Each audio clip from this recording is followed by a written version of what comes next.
Hello friends, this is your friend back with a new fanfic. What if Naruto heard his future self and built a new destiny with Kurenai Hinata? Episode 1. If you like this story, don't forget to like, share, and subscribe, and leave your thoughts in the comments. Now, after hearing a mysterious warning from his future self, Naruto is given one chance to change every mistake before it happens. A completely different destiny begins today. Now, let's start. There are a few things I want to mention right off the bat. 1. I'm a big fan of Naruto, not to say I love every aspect of the manga show, but it's one of my favorite stories and Naruto's one of my favorite characters. As such, I'll be sticking to the manga and non-filler anime. I may take something from the movies, but as of this moment, that's not likely. 2. This fanfic came about after I put a hold on my initial fanfic, From Ruin. I was just writing for writing's sake, not necessarily thinking about where the story or characters were going. It turns out, I like it. I've written 3 chapters so far and I thought I'd post it just to see what people think of it. This also means that I have no idea where this story is going, so, updates may vary. 3. I've aged up the characters but not the events. Just their physical appearance, not mental maturity. So Team 7 has just been formed, but everyone is starting at 16 years of age. I did that because there's in this FIC, and even if they're cartoons, I don't want to think about 13 years olds having that ain't my thing. Though I should mention that I rarely say their age, so you may not even notice the age up since everything else is the same. 4. This is a mature fanfic. Please do not read if it is not something you like to read in a story. Speaking of, my current mindset is that of a relationship between Naruto and multiple women. Relationship, not for the hell of it. And no, it is not love, so even if characters have that doesn't mean they share love for each other. Any femme. The character who didn't like Naruto when the manga started, isn't going to like him in the beginning of my FIC either. Multi may turn into harem later, but only if it happens in a way that makes sense. 5. These characters have flaws. I mean it, too. They can make bad or horrible choices under the right circumstances. I'm unapologetic about this point because this may be a fanfic, but I like moral ambiguity and pushing characters in unexpected ways. This doesn't mean the entire FIC is dark and angsty. There are plenty of nice and lighter moments, but I don't shy away from characters making bad decisions. If you don't like that, I get it. It probably means you're morally wealthy. Good for you, but this is your warning. Lastly, this is the first time I've ever written multiple perspectives, so, that was interesting. P.S. For those who have read my first FIC, From Ruin, please know that I have not abandoned it. I will get back to it. I'm taking time to think of resolutions. P.P.S. If FFnet takes it down due to explicit scenes, you can find it on archive of our own under the same name. Enjoy smiley face. Naruto. At first, it was just a hum, the kind one might annoyingly swat away, absolutely sure a fat fly was buzzing far too close to the ear. Mere weeks later, and for quite some time, the sound morphed into distant chatter, hazy, like the final incoherent echoes of conversation. It had made, then, potential graduate student, Uzumaki Naruto constantly swivel his head like a whip, dead intent on locating this elusive chatter. He heard it everywhere, in the middle of class, walking through the markets, training in the woods, relaxing in his apartment, and his frustration grew every time he couldn't locate its source. Presently, however, as he drags his feet away from Konoha's hospital, the last thing on his mind was some annoying chattering sound he couldn't identify. The day was bright and the pure white clouds were large and puffy against the baby blue of the sky. Certainly, a joyous day for many in the Nation of Fire, unless you were Naruto and Yumi no Iruka. The thoughtful and caring Chunin sensei had selflessly saved his life from the traitor, Mizuki, just days before, using his body to stop a large shuriken that was meant for him. For his troubles, Naruto's favorite academy sensei is now paralyzed from the chest down. Walking that long sorrowful path toward nothing and no one, the only voice in Naruto's head was the list of injuries the nurse was adamant the young genin had caused that night by needlessly moving Iruka sensei in a panicked rush to get the injured Chunin sensei to the hospital. Because of your carelessness, the nurse yelled, his spine, spinal nerve roots, intercostal nerves, ribs, and lungs were extraneously damaged. Because of you, he'll never have a career as an active Konoha shinobi again. He'll be lucky if he can ever walk again. Now, get out. He doesn't want to see you. Truthfully, Naruto didn't understand most of what she said. It all sounded terrible, but the part that struck him the most, the thing he blames himself so utterly over, is being the reason Iruka sensei can never be a shinobi again. Before he knew the extent of his sensei's injuries, Naruto was supremely confident the scarred sensei would be fine in a couple of days. Naruto himself recalls being stabbed before and he was always fine in a day or two. He had been so excited to visit the Chunin to show off his brand new Hitai 8, to regale him with how they passed Kakashi sensei's bell test, only to be yelled that Iruka sensei doesn't want to see him. The difference in walks to and from the hospital is like a moonless night and a pleasant day. Why wouldn't he be fine? He was supposed to be. Naruto can't help but think. That shouldn't happen to good people. Lamenting over the grievous injury of his single mentor, his fourth special person after Ji-chan, Tuki Jiji, and Ayame Ne, he unknowingly found himself on the best spot overlooking all of Konoha. Admiring the robust village, now cognizant of why the majority hate him and the thing inside him, it only fueled his need to make things right again, to desperately fight this horrible feeling in his chest from festering. Gigi had taught him long ago that nothing changes if you stay unhappy about it. Smiling is contagious because happiness is contagious, Naruto recites, recalling Hokage Gigi explaining to him after another crowd had hurt him. When we are happy, people can feel that energy, and it can make them happy in return. That is why I think the best weapon against hatred and loneliness is love and friendship. The old man would smile happily at a frightened 5-year-old Naruto, and Naruto, though sad and confused, couldn't help a small smile spread his lips. From that point on, Naruto grew to understand the old man's words with every passing day, and tried to fight the village's animosity with his best smiles and goodwill. If I became the best shinobi in the village, and then the best Hokage of all time, I just know Iruka sensei would be happy, Naruto mentally declares as if combating the guilt within with his sheer determination. He may not be the smartest shinobi in class, but even he knows the steps to take. Gigi's white hat, work harder than anyone and protect your village.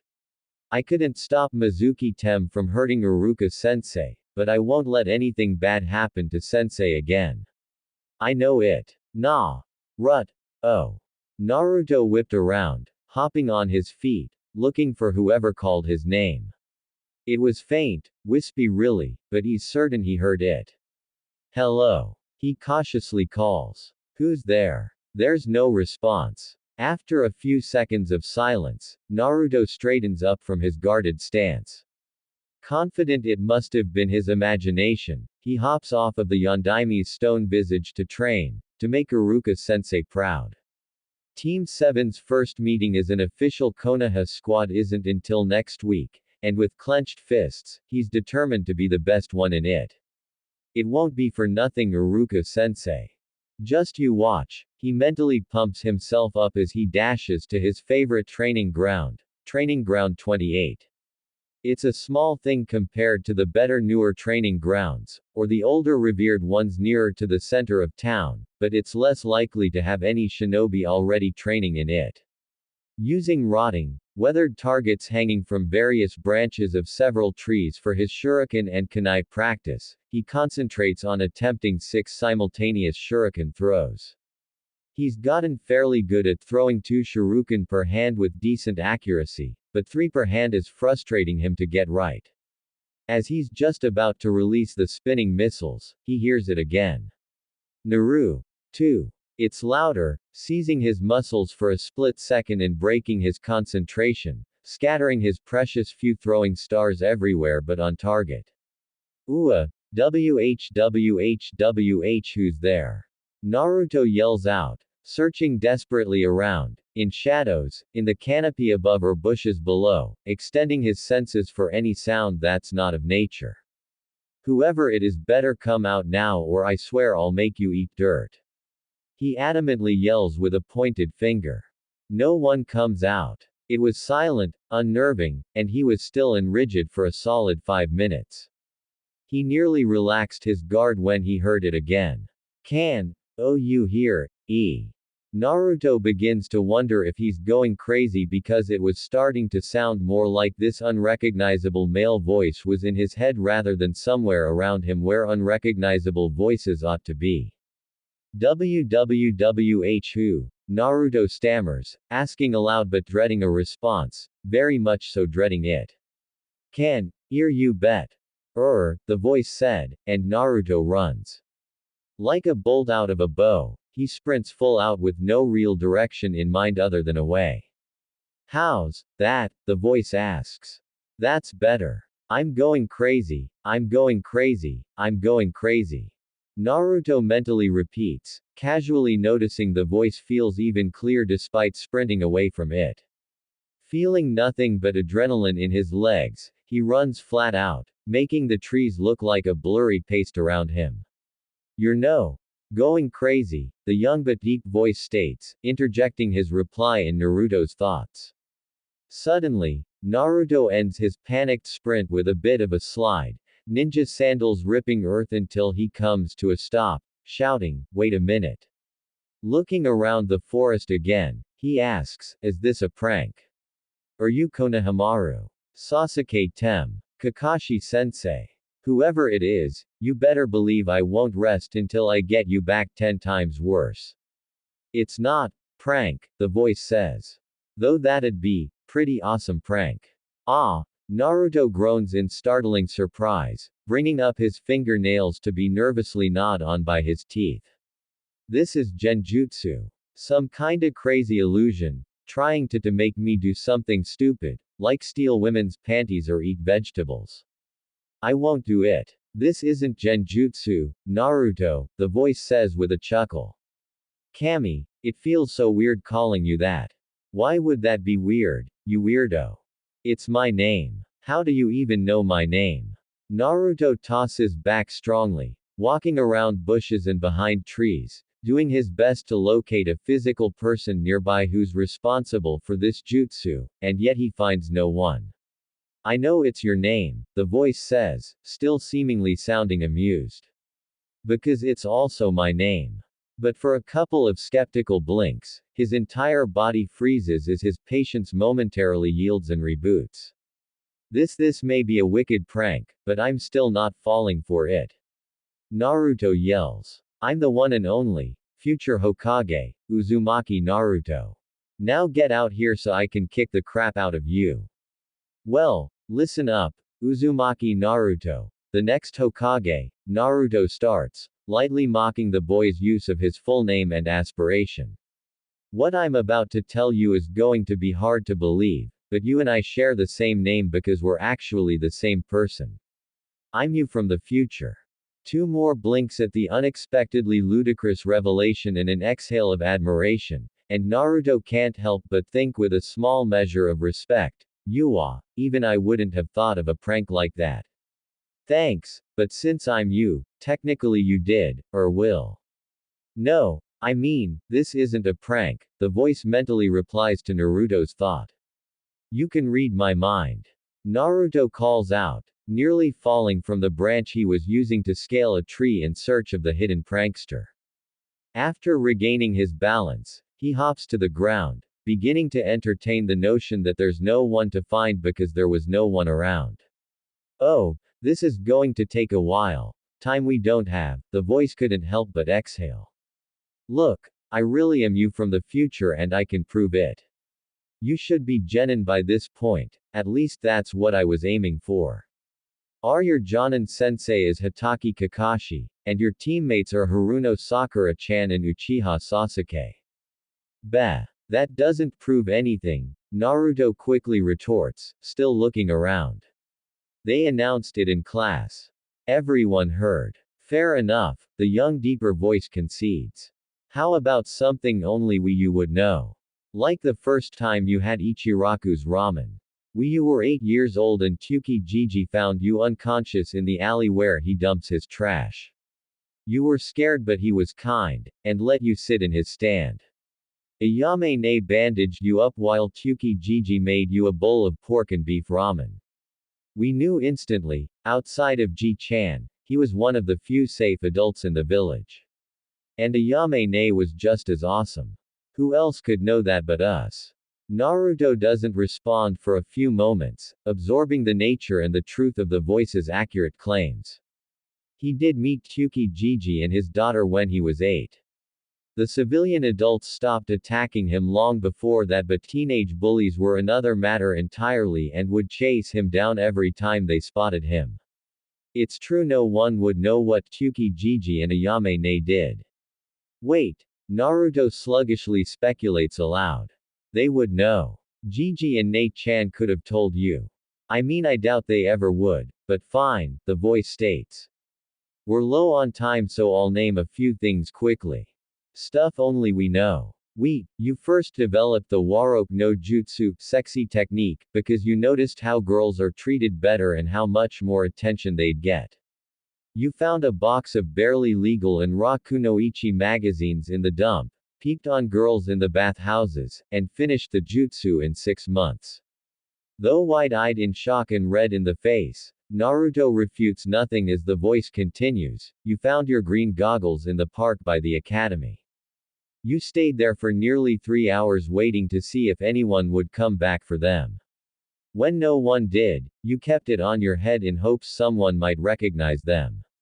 You found a fat toad in that pond by the Hyuga compound. You became best friends and named him Gama-chan.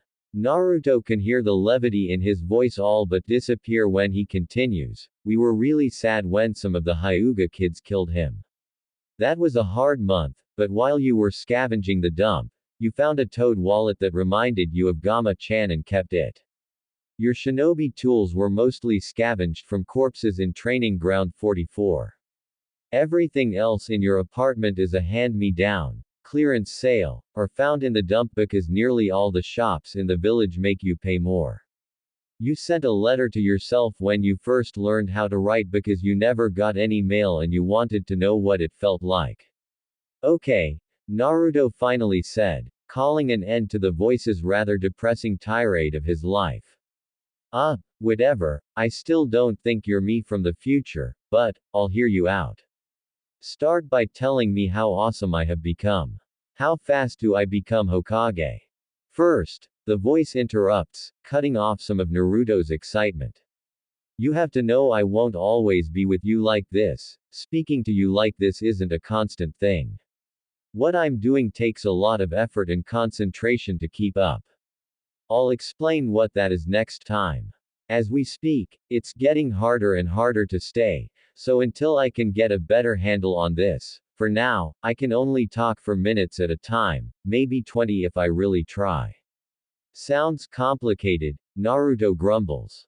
Why can't you tell me now? Not enough time, the voice says. I'll be back, though, once I've rested, but for these last few minutes, I just want to explain a bit of why I'm here. The short version is, there's a fourth great shinobi war, and basically, we lose. Lots of people we know will die, and the rest are trapped in a never-ending, unbreakable genjutsu. I'll explain more next time, but the reason we lost is because I wasn't strong enough. Team 7, our friends, our village, the entire shinobi world is a slave to this really bad guy because we weren't strong enough to stop him. It was all too easy to manipulate us, the nations, I mean, because we were all too busy hating each other and fighting amongst ourselves to stop and think. In the end, we couldn't stop this cycle of hate, which meant, we couldn't stop him.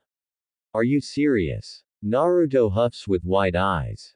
Hee hee, yeah, I guess that would be hard for anyone to accept, the voice admits. But it's true. There's something else, and this is going to be really important.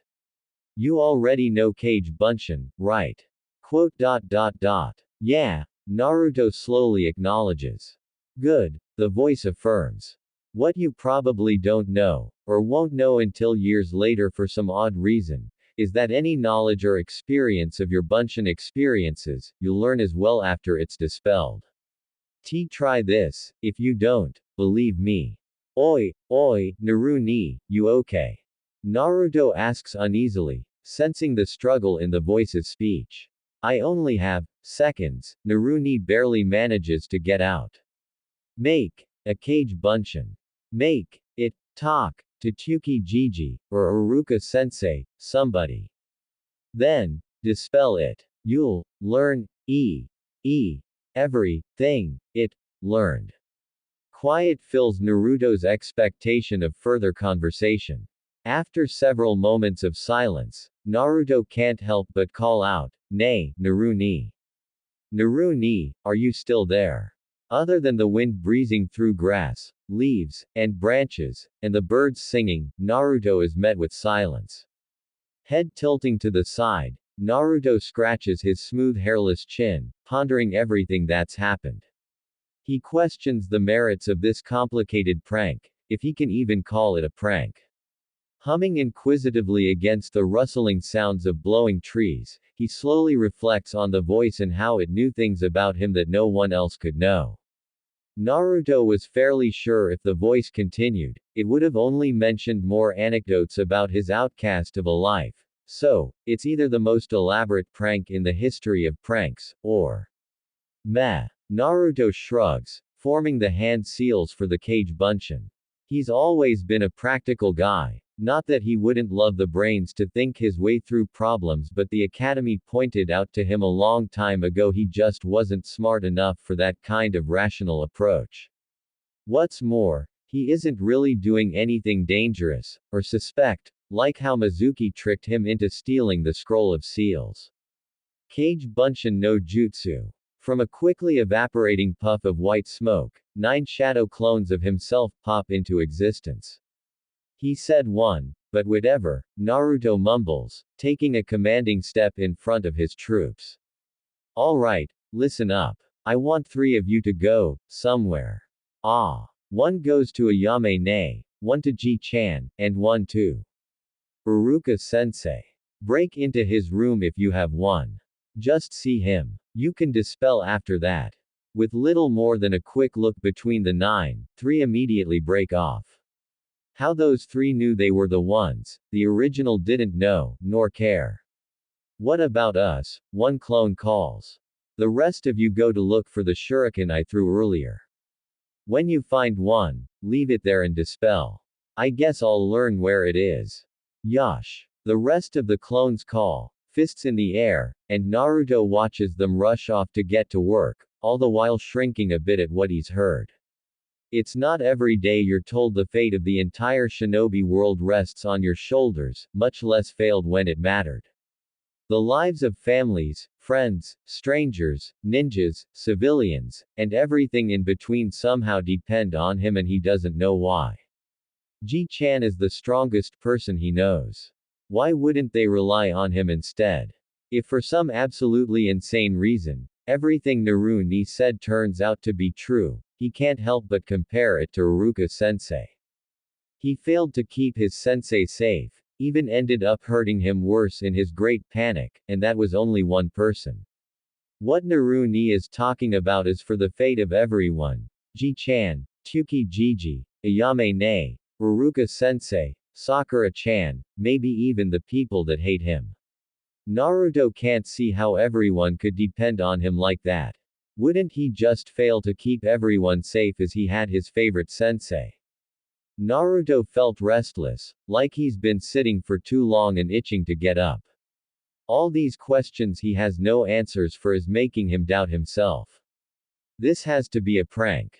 Naruto calls out. How could it not be? He thinks, when suddenly information, a memory, knowledge he didn't have of a lost shuriken he tossed somewhere in the woods, pops into his mind. It feels like a little strained pulling, like someone quickly ripping a single strand of hair from his head. As he takes in the entire memory, he questions how true it is, how real this is. His first step to fetch his newly recalled shuriken is interrupted with another flash memory, leaping into his mind, causing the ache on his brain to momentarily sharpen. Before too long, Naruto learns where all 6 of his shuriken went and has a headache similar to prolonged brain freeze for his efforts. The concentrated, lethargic pricks of pain don't last long, a couple minutes or so, and it's not nearly the worst pain he's ever experienced. However, it's an effect he makes a note of nonetheless. With all his worn throwing stars in his pouch, the first of his shadow's conversations floods his mind. Naruto squints his eyes at the pinch to his brain as a whole conversation with Ayame plays out in his mind. It was a simple conversation. Nothing of note or relevance other than the usual, "Hey, Ayame, and, how's it going?"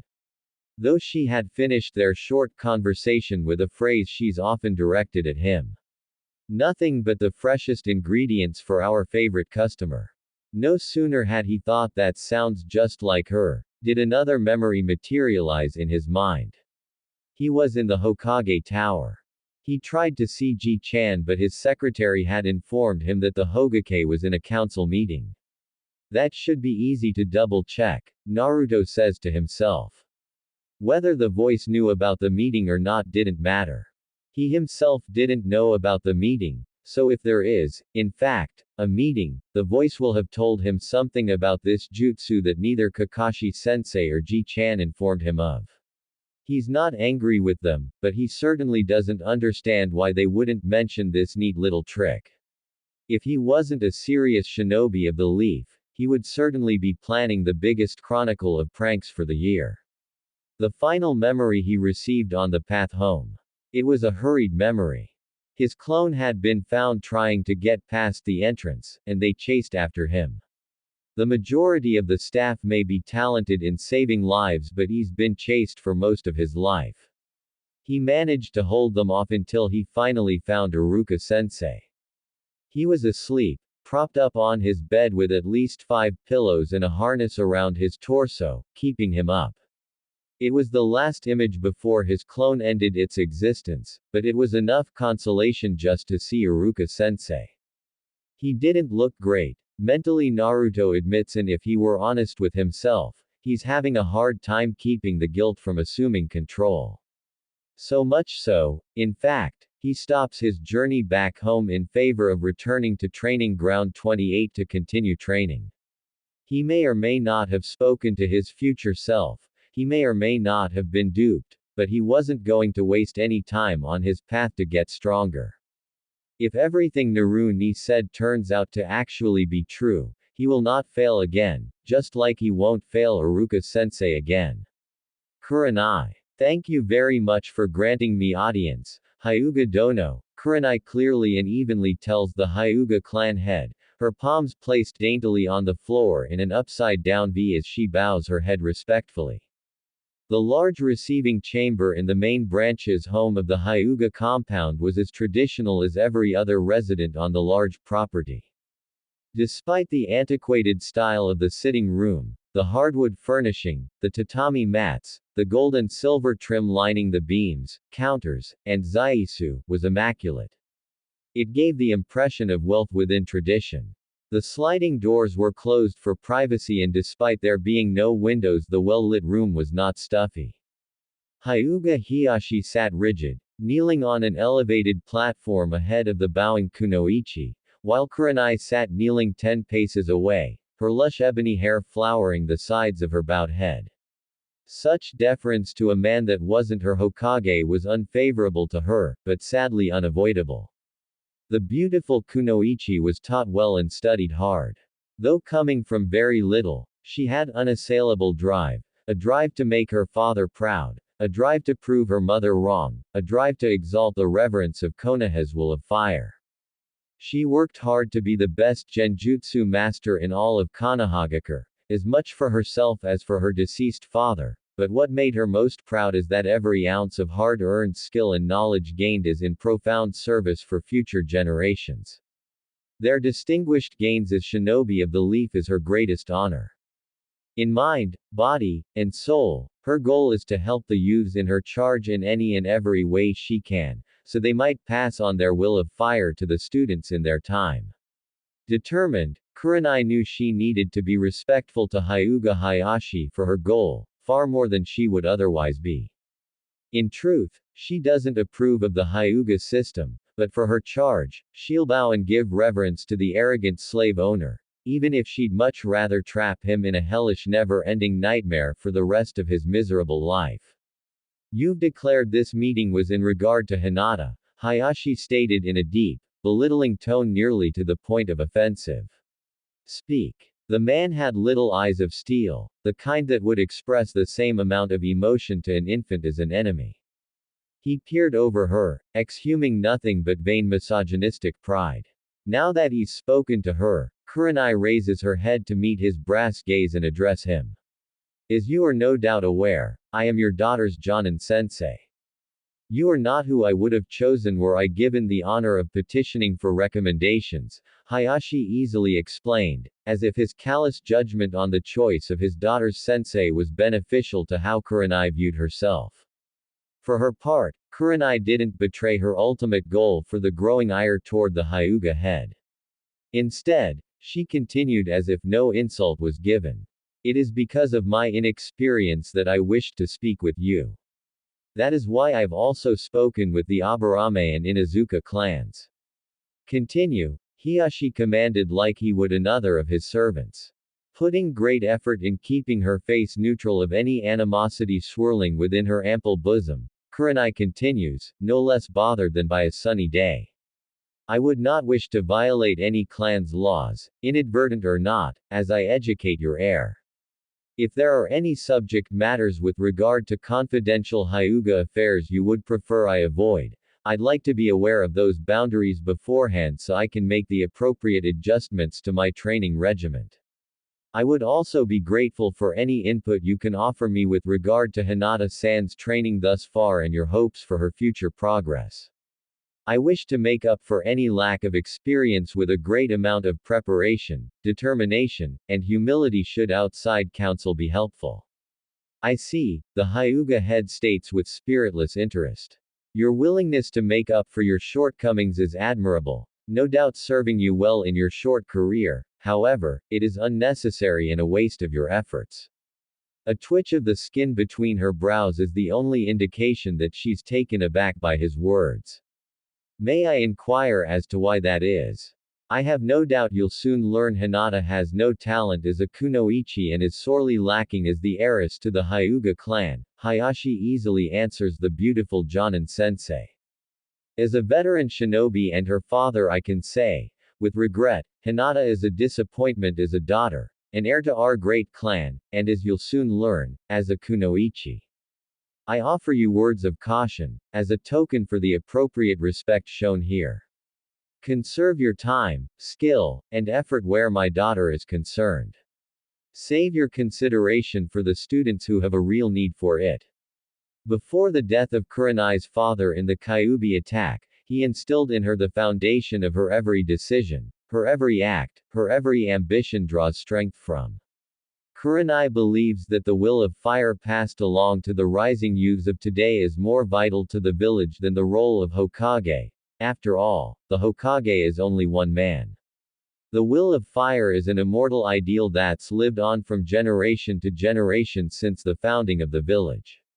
It was her absolute imperative to serve her village, her home, by instilling this value in those shinobi of the leaf that need it, Enko being a prime example of that.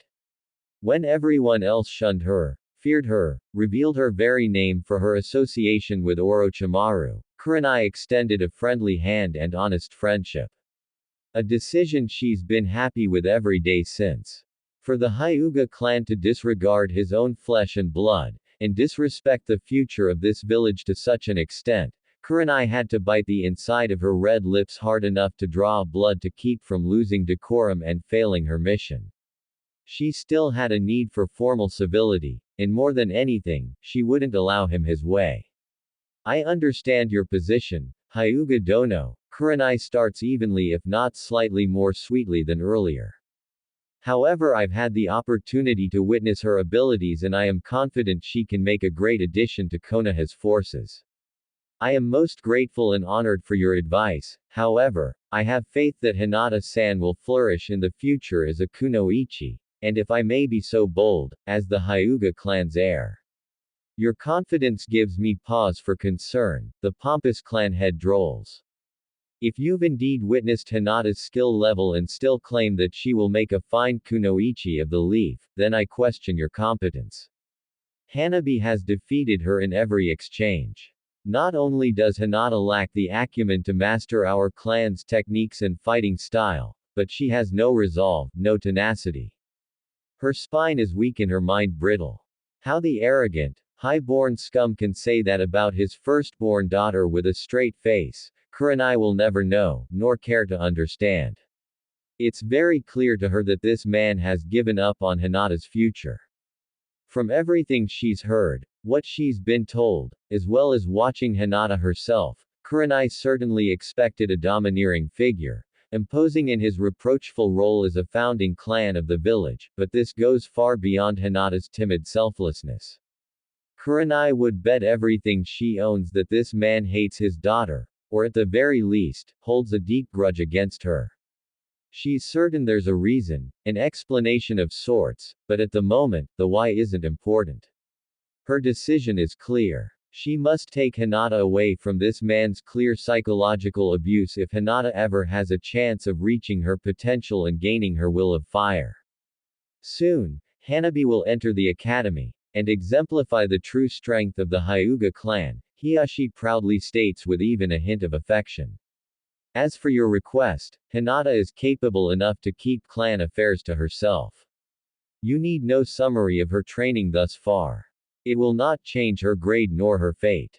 You may leave. Kurenai wasn't leaving. She was practically vibrating with conviction and with resolve, stating, I wish to make a request, if you would do me the honor of listening to my selfishness. He remained still as a statue, however, the rumbling groan she could hear from within his chest gave away his irritation. After some tense moments of stretched silence, his tense jaw responds, Speak. I wish to take Hinata-san as my live-in ward. Kurenai promptly responds with all the steadfast tenacity she could possibly imbue in her tone. She doesn't lack parental care, Hayashi grounds out, his ire quite clear in his tone. She does not need your custody. Regardless of the Hyuga's desire to end discourse, Kurenai is driven to continue.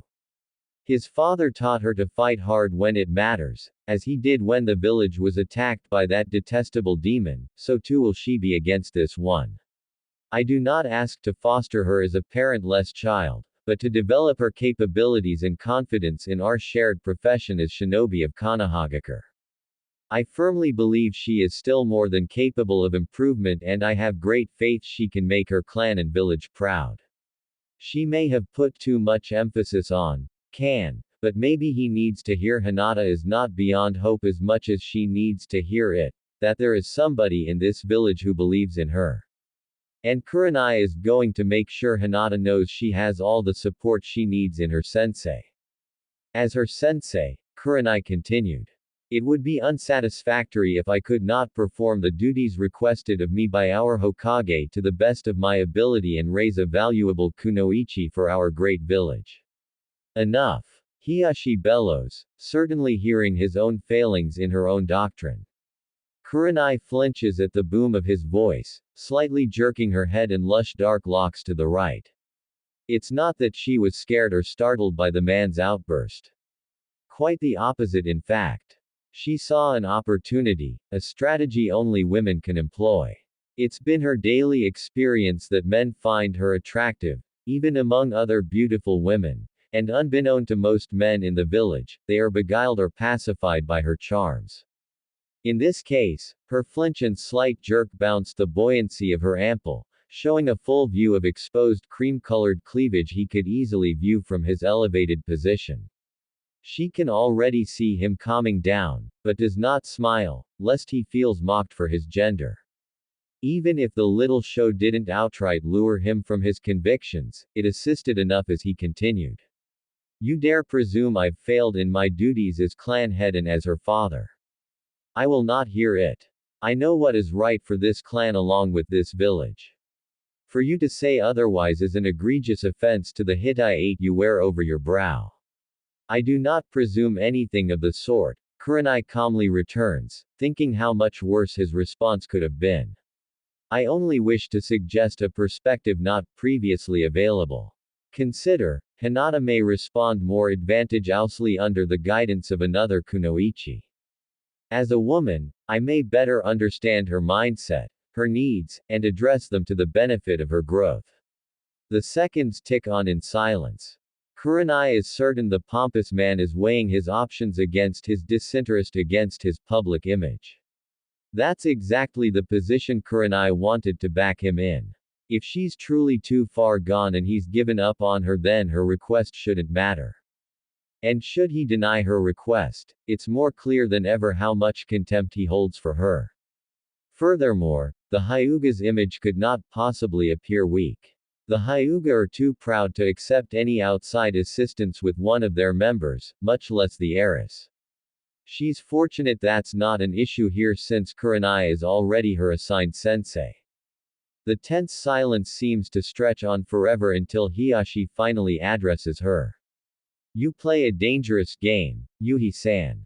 Your attitude towards me is not as well hidden as you believe, not from my eyes, for no one can see better than the Hyuga. Regardless of your childish beliefs, you have a duty as her sensei. If it is a professional prerogative that Hinata needs supplementary lessons, I will allow you to take a vested interest in her growth. As the head of this great clan and her father, I am not so proud that I would deny my daughter additional aid, no matter how misplaced it may be. However, if I see no significant form of improvement by the end of the Chunin exams, Hanabi will succeed her as heiress. He didn't have to say the rest for Kurenai to understand what's at stake. The Hyuga clan needs only one heir. Like Hizashi before her, born only seconds after Hiyashi, Hinata too will be branded with the clan's cursed seal, despite being born of the main family branch, a fate no better than slavery by many accounts. You paint a lofty picture of my daughter, the man continued almost snidely. Let it not be said that I did not give you the opportunity to realize such passionate claims. It would be an undue waste to challenge the time stipulation, but she won't simply take such a concession lying down. She's never been the type to roll over and show her belly, not since her father. No, for her students, she'd slit the man's throat without hesitation. With just as much tenacity as she's demonstrated thus far, Kurenai continues, to further aid her progress, I request she stay with me in my home.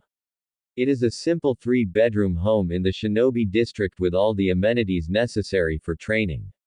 Almost with a tooth-grinding growl, he responds, you may house her for the week at your own expense. As for the weekends, unless she is training or on a mission, she stays with her clan. Kurenai promptly bows, the cool steel of her forehead protector touching the back of her hands placed firmly on the floor. Thank you for your time and consideration, Hyuga Dono. Choji. Waiting patiently behind a wood beam within the large traditional home of the Akamichi clan, Choji watches his mother speaking with Nara Yoshino-san by the doorway. Spying on the two women and laughing with such gusto every few minutes was a bitter reminder of how much he wanted that kind of friendship, not that Shikamaru wasn't great. The Nara heir was like the brother he always wanted, and if their parents were anything to go by, they always will be. It made Choji glad to know that he would have a best friend in Shikamaru for life. It's the third member of their newly formed cell he's hoping will emulate the friendship and partnership their parents seem to effortlessly have. So far, Yamanaka Ino's been demanding, vain, and just shy of outright abusive towards her teammates, and while he agrees with her that Asuma-sensei's smoking is bad for them, he certainly does not care if Uchiha-kun would think her skin is splotchy and sickly because of it. Shikamaru explained that's just how girls are, but Choji's seen how their parents interact, so that can't always be the case. He'd spent a whole night making welcome to the team dango, 3 different flavored sticks for each of them. Asuma-sensei and Shikamaru accepted theirs gratefully, not quite as happily as he would have preferred, but certainly much better than Ino, who flat out rejected his gesture, yelling at him about her strict diet and how Uchiha-kun wouldn't appreciate a fat girl. He knew she didn't mean to call him fat, but it didn't hurt any less than when other kids said it. In fact, now that they were teammates, it easily dashed his hopes of forming the type of bond their parents easily share. Even Choji can see how pretty Ino is, and her figure is more feminine than the other girls, so he couldn't see how a few sticks of dango could really hurt. Watching the mothers in front of him conversing joyfully, he wondered if that could happen soon between himself, Shikamaru, and Ino. His mother suddenly lets out a boisterous laugh and hops on dexterous toes toward the product room connected to their large red brick kitchen. Choji follows her down the clean halls of their large house and can't help but ask his mother, Okawa-san, what does Yoshino-san want? Is it about the celebration barbecue? His mother slightly tilts her head towards him as she continues to walk forward, answering, no sweetie, that won't be until this weekend. Yoshi-chan just needed to pick up a pill. Walking through the large brick kitchen, feeling the wall of heat before a single step was taken, Choji generously asks, do you need any help? I can carry it for Yoshino-san. That's sweet of you to offer, but she'll be fine, his mother happily tells him, a bit of pride slipping in her tone. Shikamaru never needs anything, Choji points out. Not too unlike his father, she answers as she moves to the safe in the product room. Choji never really took note of the safe, nor was he ever curious of the contents within. When his mother opens the steel security box, she watches his mother pull out a pill, unlike the 3 colored pills he's familiar with. It was slightly larger than even the red pill, but he couldn't help asking his mother, why is it blue? I've never seen that pill before. Closing the safe, and spinning the levers until it clicked, his mother stood at her full height. Eyeing the blue pill cautiously, she hums like she does when she's considering her words. The Akamichi clan aren't like the Nara clan. They have a much less elegant way with words and can sometimes take a moment to gather their thoughts. Ah, well, this is a special pill, so ninja boys and girls can be friendly with each other, she answers as she picks up the pace on her way back. Don't worry your beautiful little head about it. Have your father speak to you about it later, okay sweetie. Choji watched her scurry off, all the while thinking, questioning really, the possible existence of a friendship pill. Choji wondered about such a pill and the secrecy behind it long and hard. Clearly, this was a clan secret, after all, why keep it in a safe if it wasn't? But for his clan to need an actual friendship pill, can only mean it's harder for his clan to make friends than others. So difficult in fact, they needed a special chakra pill for it. Choji would not take this responsibility lightly. He loved his parents and would never want to disappoint them. Without even being told, he knows he'll keep this secret for them and the clan, because, despite the teasing, shaming, and hazing, he was proud to be an Akamichi.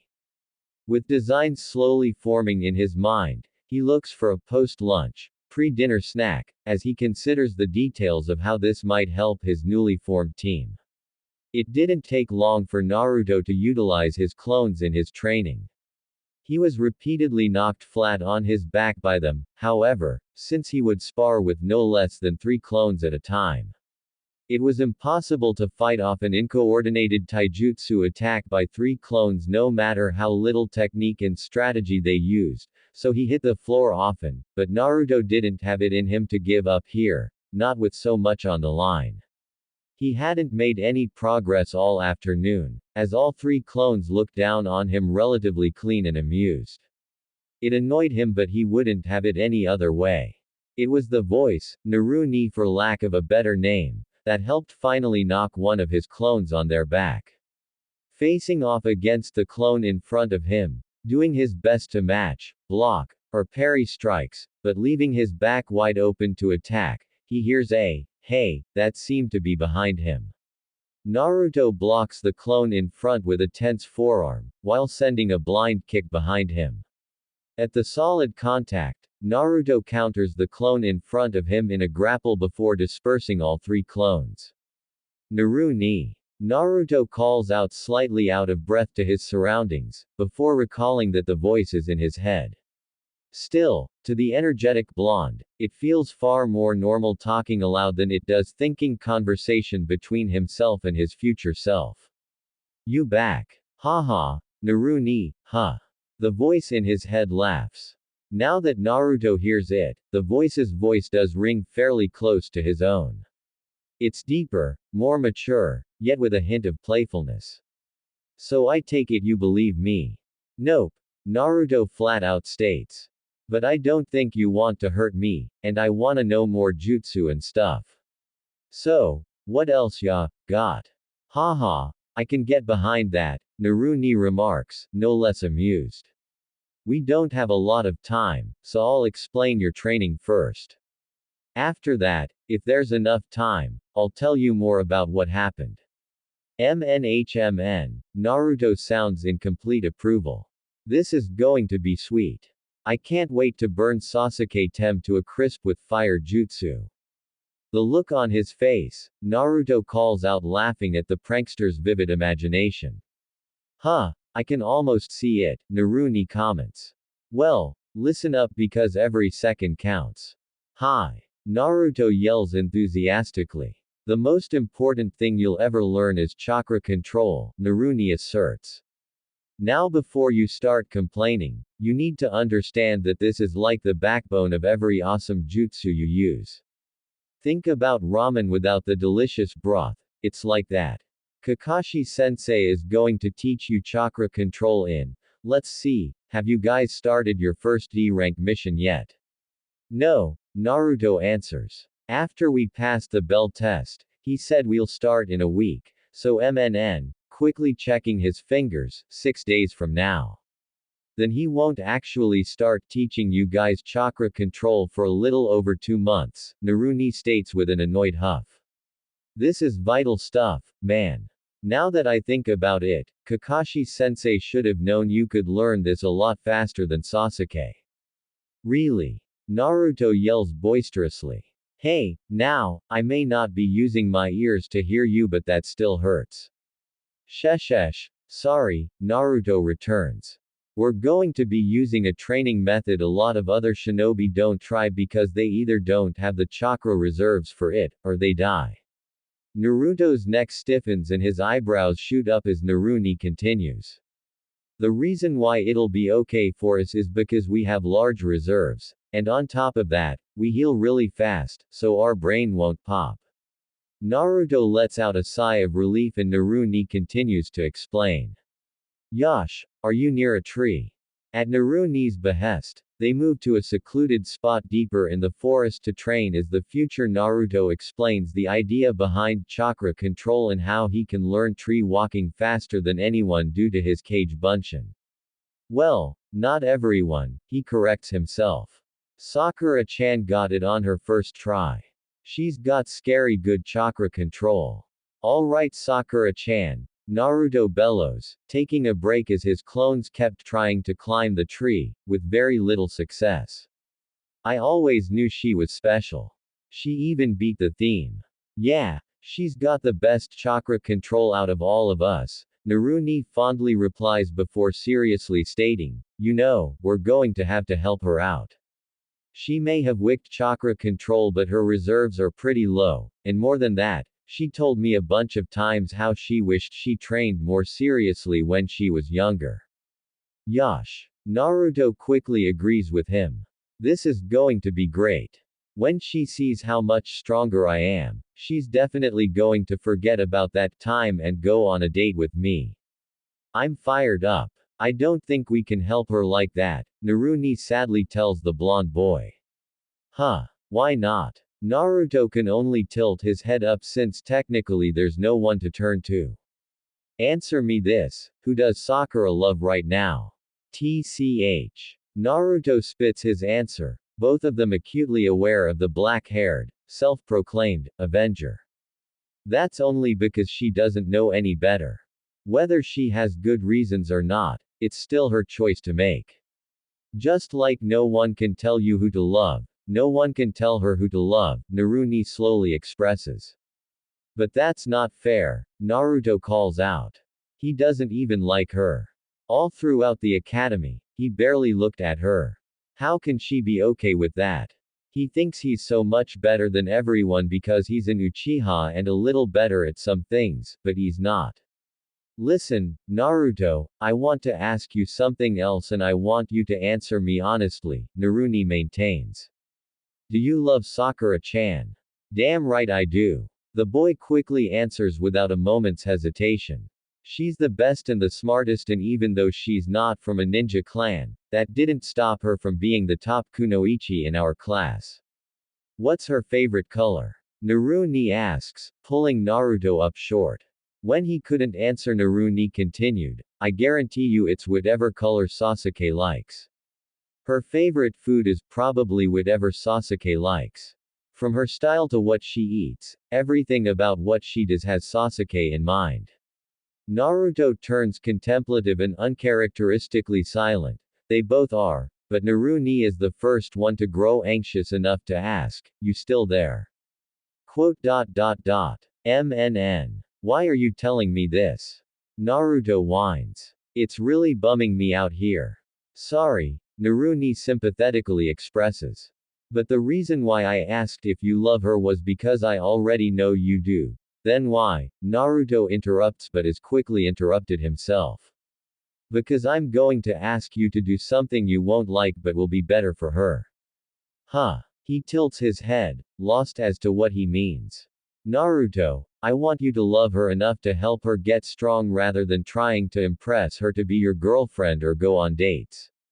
Right now, she doesn't know how strong she can really be because she's doing everything for Sasuke.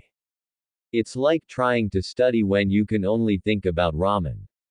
Ah. Naruto quickly understands. It's impossible to learn anything like that. Right now, she barely trains, spends most of her time on her looks, or studying topics she thinks Sasuke would like. It would be better if she were training to get strong so she can protect those she cares about, but she's just not there yet, so we have to help her realize that quicker. Trust me. You think she's the best now, wait till you see her destroy a cliff with her fist. Ooh, that sounds absolutely perfect. She already has a wicked strong punch, Naruto happily says. So how do we get her there? I have a plan, but it all depends on you not pushing her with dates and stuff.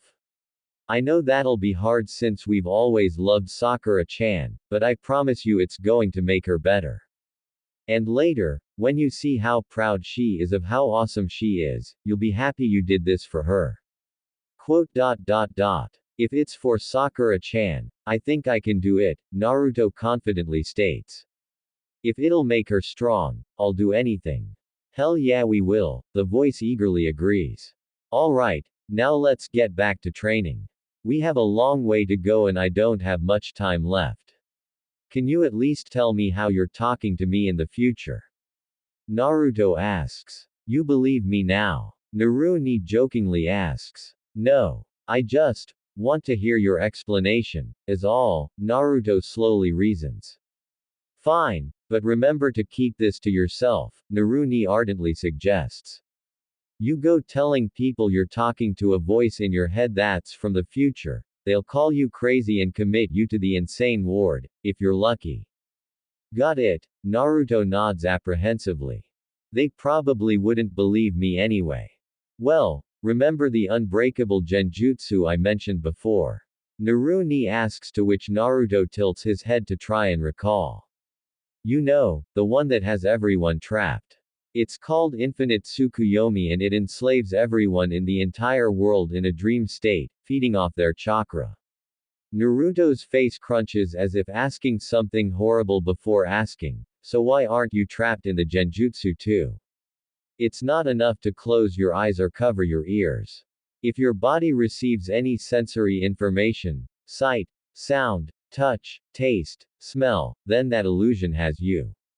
I'm pretty good at fuinjutsu and I trapped myself in a sealed expanse, a dimensional pocket, completely cut off from the outside world, he explains. Though Naruto doesn't completely get it, Naruni continues. Where I am now, everything is white and I can move around but I can't get out. I don't know how long it's been, but I tried to figure out a way to stop the infinite Tsukuyomi before I get myself out of this seal, but I couldn't think of anything. That's how I started looking into traveling back in time. I felt confident I could do it, but that equation is so complex, I could inscribe it on the white floor perfectly for a whole year and it still wouldn't be enough. Not to mention I probably wouldn't have the chakra necessary to actually power something like that. So how do you do it? Naruto can't help but ask, as he watches his clones struggle with the first 3 steps of the bark. How did you get your voice to travel back? I didn't. Well, not really, Naruni quasi answers. Kurama and I figured. Kurama. Naruto curiously breaks in. A friend keeps me from going insane, he easily answers before moving on. The only ones who were probably not affected by the infinite Tsukuyomi, or heck, even time, was Kami-sama himself. Are you Kami-sama? Naruto whirls around asking no one around. Am I going to be Kami? No. Naruni quickly calls. Will you just listen, sheesh. I'm not Kami and I wouldn't know where to begin to try and find one to even ask for help. But it didn't have to just be Kami. We figured it could be a Shinigami as well, and I knew exactly how to get close to one. Our family has a really nasty sealing jutsu that calls on a Shinigami. It has this tanto in its jaws, 2 red horns popping out of its long white hair, and prayer beads in its left hand. The problem with using this nasty technique is that you have to sacrifice your life for it. Are you? Naruto gulps. You're not dead, are you? It takes a hell of a lot more than a Shinigami to kill me, don't ya know, he asserts with glee. I sort of tricked it, actually. If the Shinigami isn't affected by the illusion, and more than likely because they're eternal, chances are good I could figure out some way to ask for help. But the more we thought about it, the less confident I was that we could convince it. But you know what? You and I have prayed occasionally, usually for amazing stuff like more ramen and fancy shinobi tools. Other people pray for all sorts of things. That's when I realized Shinigami's prayer beads might be able to hear all prayers, and if the prayer beads receive wishes from people, then it might also be able to send them as well. It was the biggest gamble of my life and I don't care for gambling, but I went for it, and here I am. I summoned him, stole his prayer beads, and told Shinigami-sama I'd give it back to him after I was done using it. You pranked the Shinigami. Naruto yells. Awa, he must have been pissed at you. Wait. Does that mean he's pissed at me too? You've doomed my soul to hell. Calm down, you're not doomed. He wasn't really all that pissed, actually, Naruni chuckles as he said. He agreed and I've been struggling to use this thing ever since. Like I said when we first talked, it takes all of my concentration and effort. That's why I can only do this for 20 or so minutes a day, or at least until I get better. Wow, Naruto says. You're a crazy man, awesome, but definitely crazy.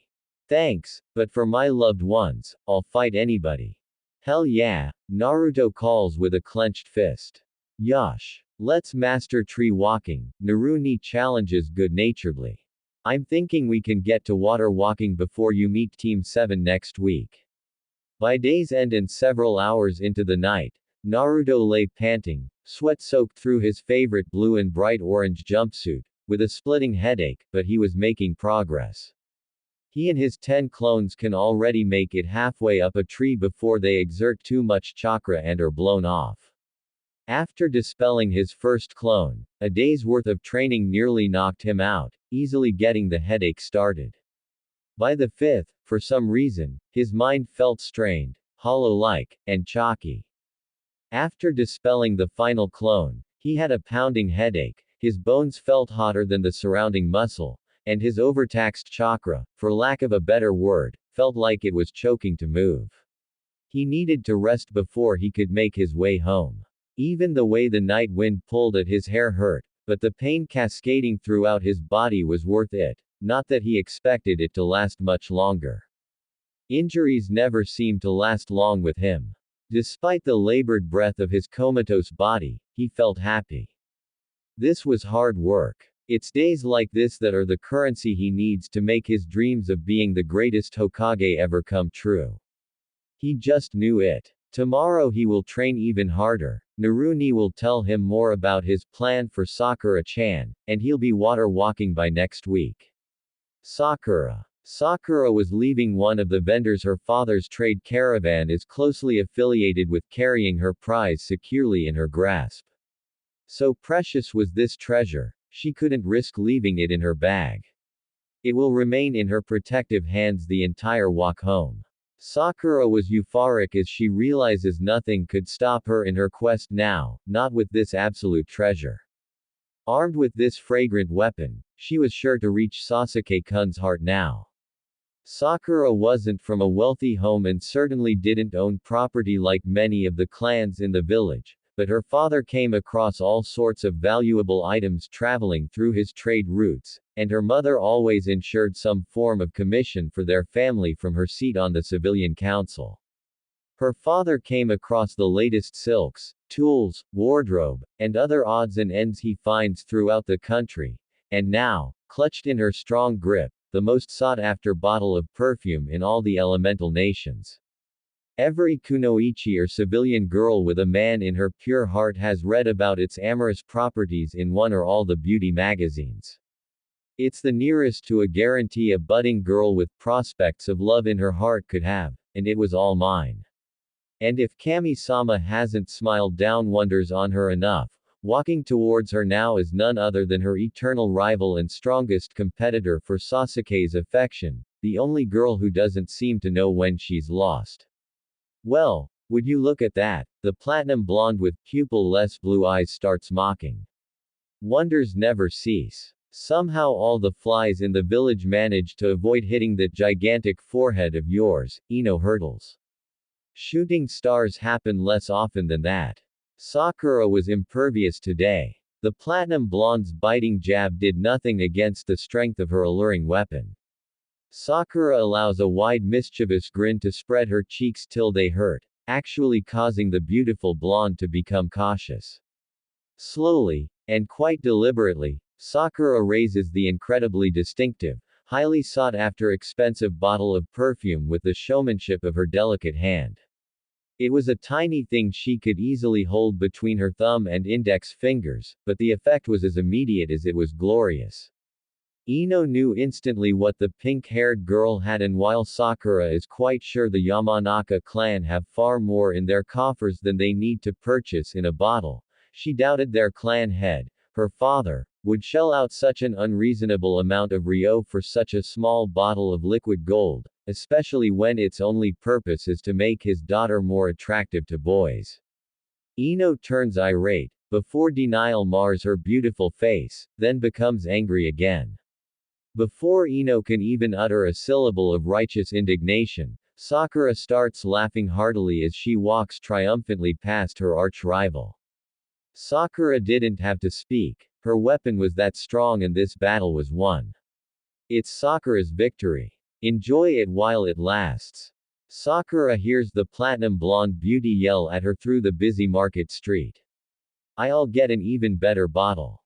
You'll see. Other than having Naruto Baka on her team, absolutely everything was working out in her favor.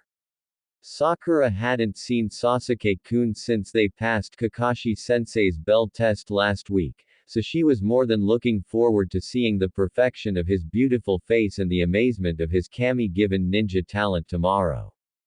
In her eyes, it was a foregone conclusion that he was a once-in-a-lifetime shinobi and no one could ever stop him.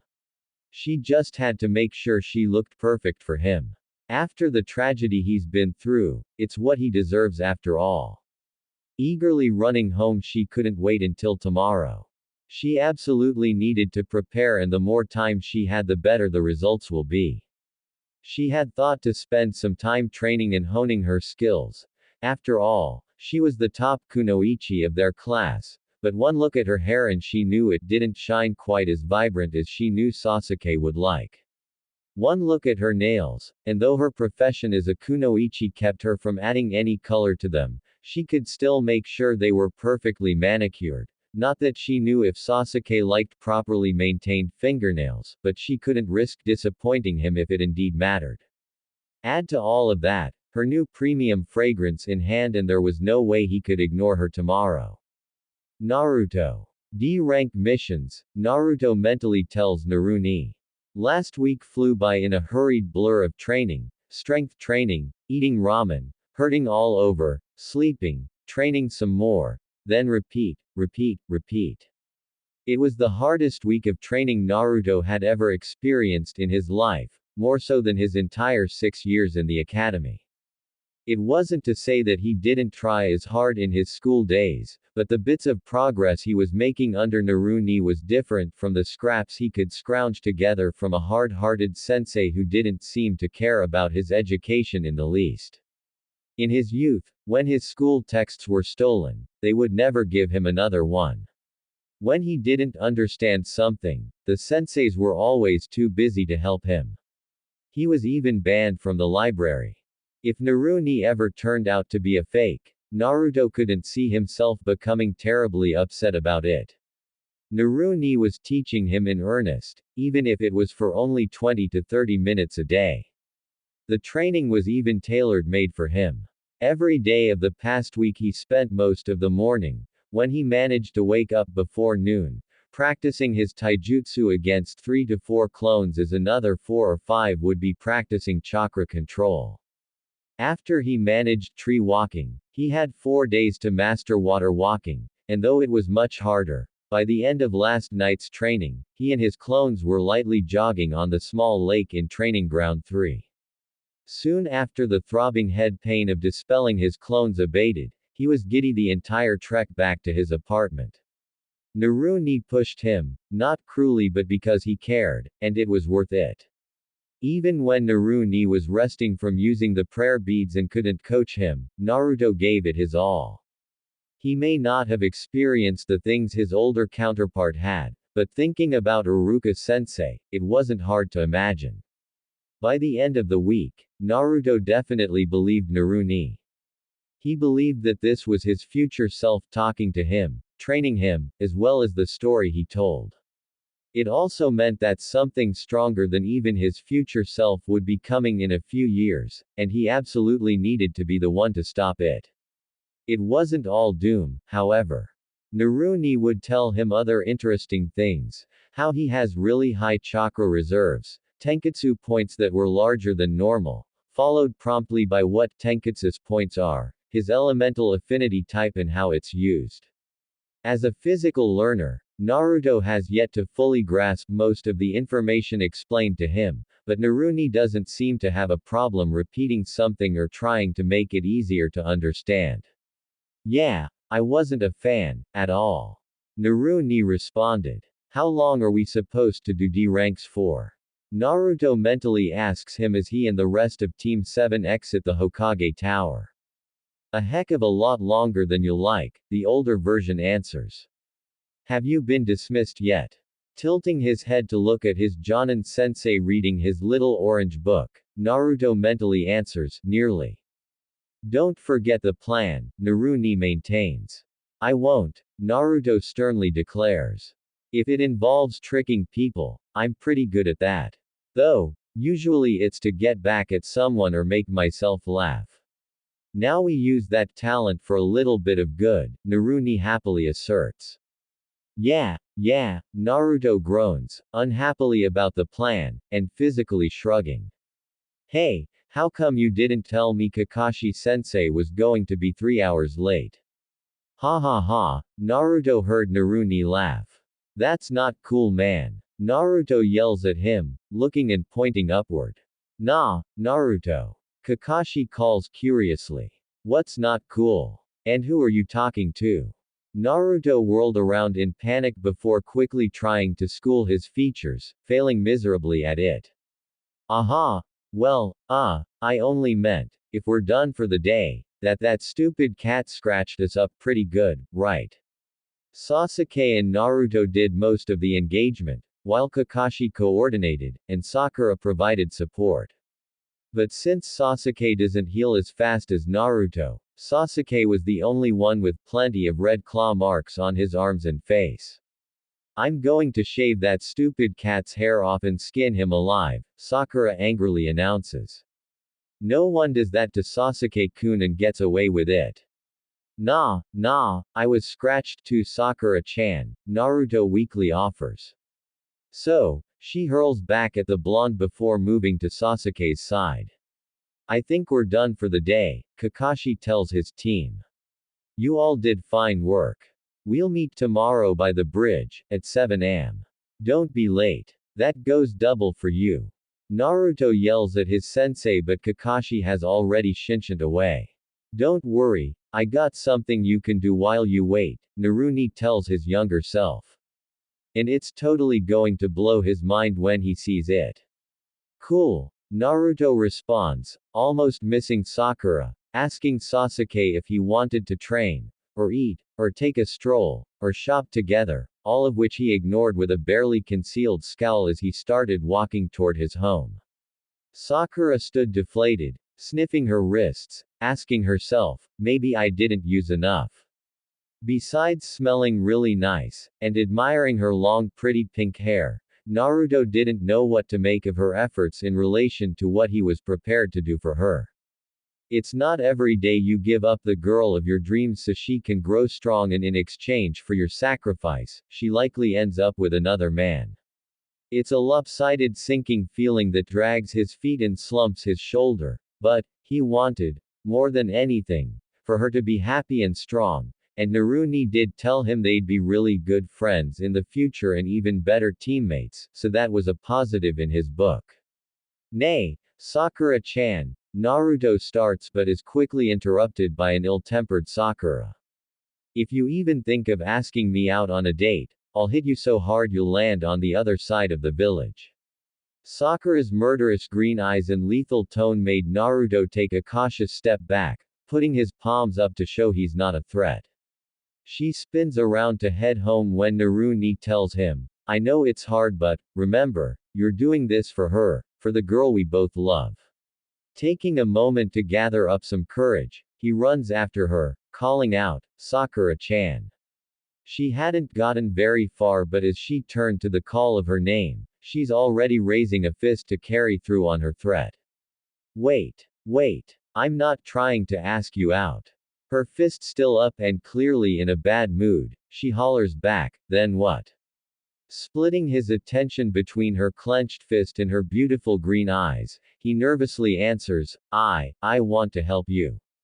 She stares suspiciously for several long seconds before finally lowering her fist and irately asking, how? Taking in a quick breath, and relaxing some of the tension in his shoulder, he clarifies for her precisely how he and Naruni had planned it the last 2 days. I thought of a good idea to help you get closer to Sasuke-tem. That was far harder to say than Naruto was expecting. He spent many grueling hours obsessing over it, and somehow the stomach churning and choking chest feels worse than he imagined. Worse still, his knees felt weak, and his eyes started to grow hot with prickly moisture. This was the love of his life he was helping set up with not just another boy, but his eternal rival. The aching strain in his chest was partially ignored in favor of answering her question. What do you mean? How? She took a step forward, forgetting her earlier agitation for the possibility this could mean for the future she imagined with her love. She was fully expecting to be a snarky brat for the day and drive her parents crazy after the perfume seemed to fail, but maybe there was hope of turning her day around, even if Naruto Baka was the reason for it. Okay. First, Naruto started, rushing to get this day over with. He's already planning on a full contact brawl fest against as many clones as he can make. He even makes a mental note to give them clear instructions to beat him to a bloody pulp, certain that no matter how badly he was beaten or broken, it wouldn't hurt as much as this. Do you know what chakra control is? Of course, you idiot, she tells him, using her near-eidetic memory to recount to him. It's the ability to sufficiently control and conserve your chakra. They taught us that in the academy. Really? Naruto genuinely asks. I don't remember that. That's because you're an idiot who can barely remember what side of the kunai is sharp, she hurtles back. Ha, ha, you didn't have to say all that, he weakly tells her, covering the sting of her verbal jab with a weak smile, though she doesn't seem to care. Eager to move on, he continues, yeah, well, I know you're the top kunoichi of our year, so you must have really good chakra control. In fact, I bet it's perfect. Sakura eyes him wearily, never one to particularly like his compliments or advances, but she couldn't really say otherwise. Maybe, she simply states. I've been told I have good control over my chakra, but aside from the leaf concentration training we hardly use any jutsu in the academy, so I can't be sure. Why? And what does this have to do with Sasuke-kun?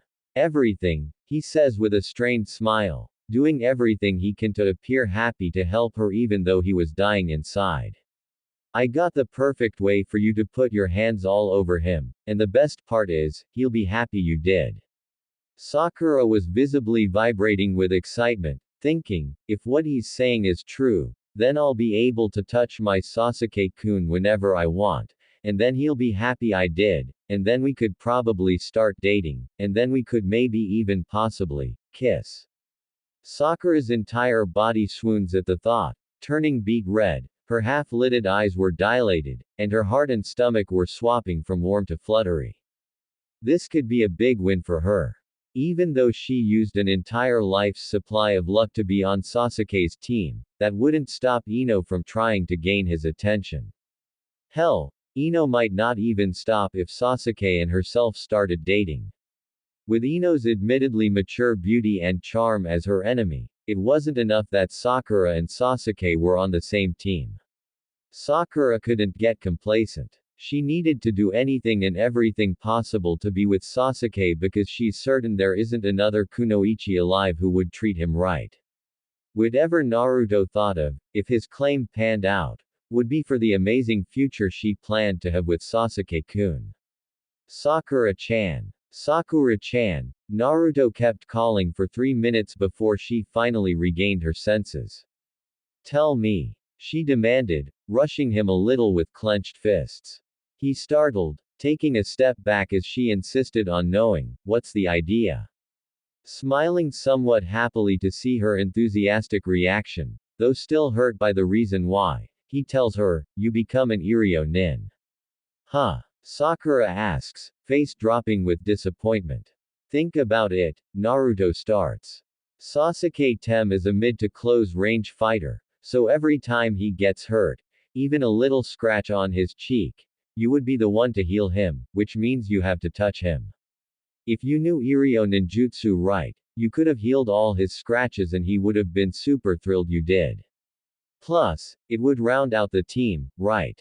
Kakashi-sensei, Sasuke-tem and I are the fighters, so we'd need someone to patch us up if something happens.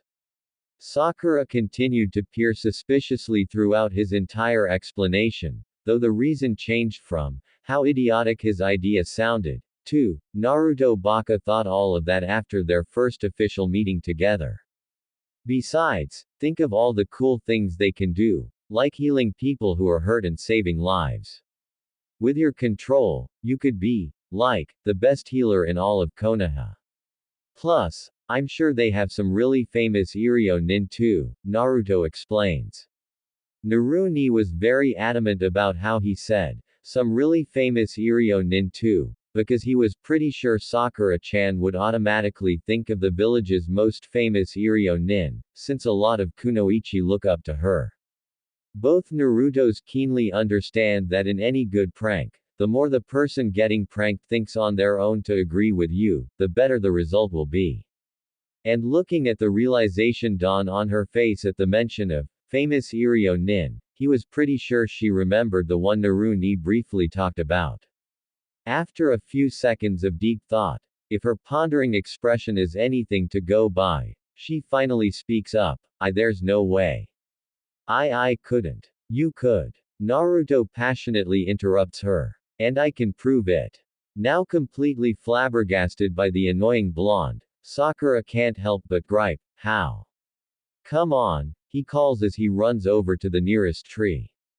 After she catches up to him, he tells her, I bet you anything you can tree walk on your first try. That would definitely tell you if you can do it. I don't know how to tree walk, Naruto, she returns genuinely. Kakashi-sensei hasn't taught us that. He hasn't taught us anything yet. Even if he didn't teach you, I still think you can do it. Naruto returns his enthusiasm for training, driving the point home. All you have to do is focus a steady amount of chakra to the bottom of your feet and use that to stick to the tree so you can climb. If you use too little, you'll slide off. If you use too much, you'll get shoved off, and break the tree. Think of it like a magnet. Come on, give it a try. Remember, this isn't just for the team, it's also for Sasuke Tem. He sighs at the anguish, but she doesn't seem to notice.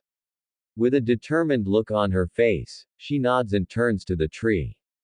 Generally, Sakura is accustomed to learning new techniques with the direction of a sensei, and not an idiot like the one beside her, but for Sasuke-kun she's more than willing to try this at least. Because if this was as possible as Naruto seems sure it is, then maybe she could use this to get closer to Sasuke-kun than any other kunoichi could, especially her rival, Ino Pig. Molding her chakra has always been as easy as stretching, and she effortlessly manipulates the flow of energy to her feet. Her first step is a tentative one. She did have to admit, however, that a small part of her liked the prospect of moving in a direction similar to Tsunade-sama of the legendary Sannin. Like many kunoichi in the village, Tsunade-sama was a heroine of hers. She grew up hearing stories of her strength, her legendary healing ability, and her beauty. So many girls in the academy aspired to be her. Whenever students had to create a report of their favorite shinobi, a good 80% of the girls chose Tsunade-sama. So when her first step stuck, easily, followed by her second step, also as easily, Sakura began to wonder how well she may actually be able to do. With her third step, she was completely parallel to the ground but felt no danger of falling. She was in complete control, and honestly, a part of her couldn't believe it. Way to go, Sakura-chan. She hears from the ground beneath her. Another part of her couldn't believe Naruto was the one who led her here. He's not a sensei, nor is he smart, or talented, he's the dead last of their class, and yet he urged her to tree walk before anyone else. When she made it to the top of the tall tree, she was a little winded, but funny enough, she was proud. Not that this was anything to be proud of. She knows this is only a first step many shinobi can easily do, but, to know she was now among them, gave her a small sense of pride.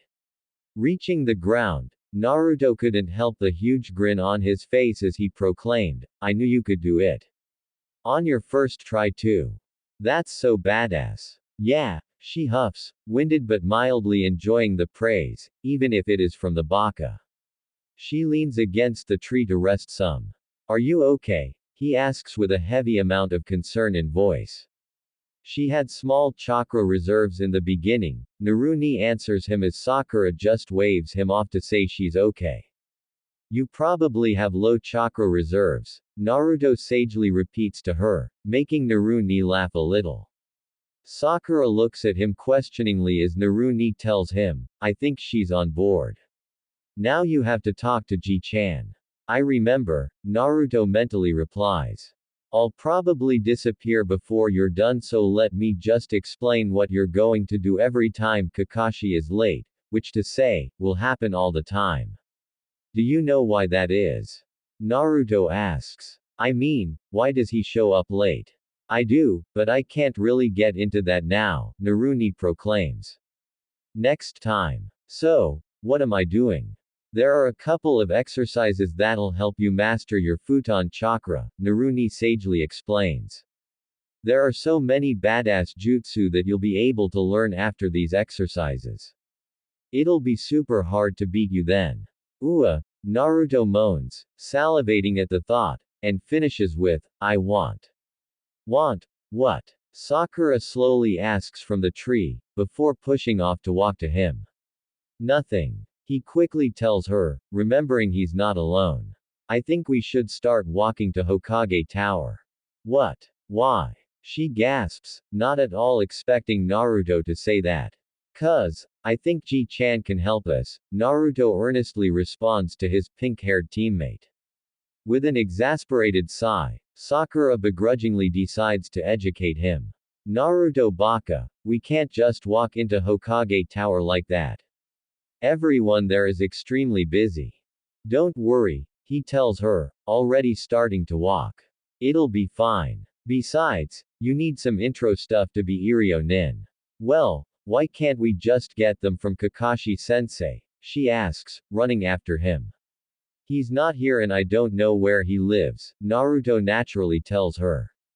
Do you? She just shakes her head, her beautiful long pink hair flowing easily with every shake of her head as they walk toward the tower they had left only 20 or 30 minutes ago.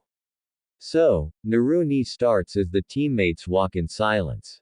The exercise goes like this. You take a leaf, any leaf will do, place it flat on your left palm, cover it with your right palm, then try to cut the leaf in half using just your chakra.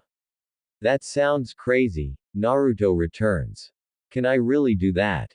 Hell yeah you can, and so much more, Naruni answers with complete confidence. When you're trying to cut through it, that's when you're manipulating futon-natured chakra through your hand. Try to think of it like making your chakra as thin and as sharp as possible. Don't worry if you don't get it right away. It took me a while and I had thousands of clones doing it at the same time. Sounds tough, but it wouldn't be worth it if it wasn't, Naruto reasons. So do this when Kakashi is late. Should I make clones while I do it too? Not yet, he answers. I want you to do something before he eventually shows up. Though, you probably ought to make some clones in the morning and have them practice water walking while you wait. Dispel them when sensei shows up so you're not dead on your feet for your missions. Naruto mentally groans. All RD missions had better not be like this, or I'm going to snap at some point. Ha ha ha, yeah. I'm just about out, Naruni states. Tell me how it goes tomorrow.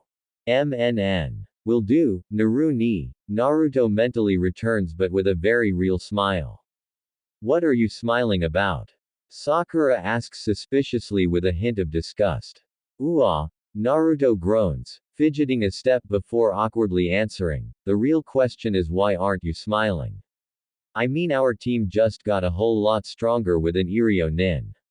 Baka, Sakura calls back, though lacking the same heat she might have if he had insulted Sasuke.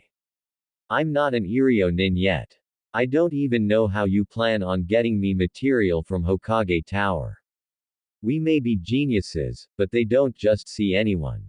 Well, I don't know about others but we're going to see Ji-chan, Naruto informs her. I don't usually have a problem with seeing him, though sometimes he's pretty busy. Sakura is skeptical of her blonde companion, but sure enough, Naruto, without being prompted to by the Chunin secretary, without being summoned by the Hokage himself, without even hesitation to second-guess himself, simply grabs the door's handle and walks right in, as if he were walking into his house. Hey Ji-chan. The young blonde calls out. Slack-jawed, Sakura can't believe Naruto Baka would call the leader of their entire village, the strongest shinobi, Ji-chan, as if they were related. No, not even if they were related, because even blood relatives to the Hokage would show more respect than that. He really is an idiot. She couldn't help but think. Ready to drag him to the floor, to bow and beg for forgiveness, that is until the Hokage just chuckles. Back so soon, Naruto-kun? The pleasant elder asks the grinning blonde. Eager for another D-rank mission. Black. Naruto tongues. You can keep those. The Hokage couldn't help an aged belly full of slow laughter. It truly was a nostalgic pleasure to see the young repeat the same experiences he had when he was a genin. What can an old man help you with today? The Sandaime asks, then peers to the pink-haired girl still standing by the door with quite the look of surprise on her face. Isn't this your teammate? MNN. Naruto happily hums, turning from the Hokage to Sakura, then back. Ah, forgive me, Hokage-sama. Sakura starts stepping in and bowing respectfully. I'm Haruno Sakura, a member of Team 7. Yes, I recall, Sandaime says easily, taking out his pipe and prepping for a good puff. It's always an interesting break when Naruto shows up, he thinks. What can I do for you? Nah, Ji-chan, do you have any scrolls or something that can help Sakura-chan do Iryo ninjutsu? She's got wicked perfect chakra control, and it would be super cool if our team had an Iryo nin in it. Men, he hums in sheer amusement, aged eyelids lifting with genuine curiosity. For this Naruto to ask for such a thing was the best surprise of a rather taxing week. I agree, having an Iryo nin on the team would be quite advantageous, but Naruto-kun, how do you know this? What do you mean? Naruto asks, quaking a brow. Once we become genin, we have more access to the library. I was looking for cool jutsu, but I found one about chakra control. Since Sakura-chan has perfect control, that means she'd make a great Iryo nin, right Ji-chan? It most assuredly helps, greatly in some cases, the Hokage answers, looking at them both. Why come to me, then, instead of your Jonin-sensei? It's not like I didn't think he'd help, but he left after our mission and I don't know where he lives, so I can't ask him, Naruto explains. Besides, we just need something for Sakura-chan to start with. She's got like a perfect memory, so I bet she can remember things better than I can, he finishes with a smile. Oh, I don't know, Naruto-kun, you can remember a lot, it seems, the elder tells him. Getting up, the Hokage moves toward the far wall, with several long shelves filled with many scrolls topping many more. I happen to have a collection of scrolls on Iryo ninjutsu that spans from beginner to intermediate. Looking through his many scrolls, he finally pulls two out, then turns to a nervous Sakura. Now, these are very precious to me, so you have to promise to be careful with them. They were gifted to me by one of my students, so you'll have to return them when you're done, understand? Yes. Of course, Hokage-sama, Sakura quickly conveys. This is such an honor. I'll be extra careful with them, I promise. She cautiously takes the scrolls with both hands supporting each end as if she were holding a sickly baby. All right, Naruto calls from his seat. I knew you could help, Ji-chan. So, how's your training coming along, Naruto-kun? The elder asks, retaking his large seat. I'm going to be the greatest Hokage ever. Naruto bellows proudly. So my training is top secret right now, but, what I can tell you is I'm working on my chakra control. Nay, Ji-chan, did you know I have high chakra reserves, which is why I can make a lot of Kage Bunshin and be okay after. My Naruto-kun, you are growing before my weary eyes, the older man smiles. Yes, I suspected that could be the case. You should continue to train on your control, so you can finally take my job. Damn right I will. Naruto agrees vehemently. Speaking of, I should get back to work, the sagely elder tells them. Thank you for entertaining an old man for a few minutes at least. Any time, Naruto calls and they start to leave, but Naruto has to pause at the door. Turning to his first ever friend, Naruto asks, Nay, Ji-chan, do you know if Iruka-sensei is okay? They won't tell me anything. They won't even let me see him. I'm afraid I can't release his medical information, however, I can tell you he will live. And if they won't let you see him, just remember, you're a ninja, and ninjas always find a way. Thinking of his future counterpart, Naruto can't help but agree with a sad smile and a nod before leaving. Meeting Sakura just by the outside entrance, still carrying the scrolls like precious treasure, he immediately recalls how all this started by trying to help her win Sasuke's attention.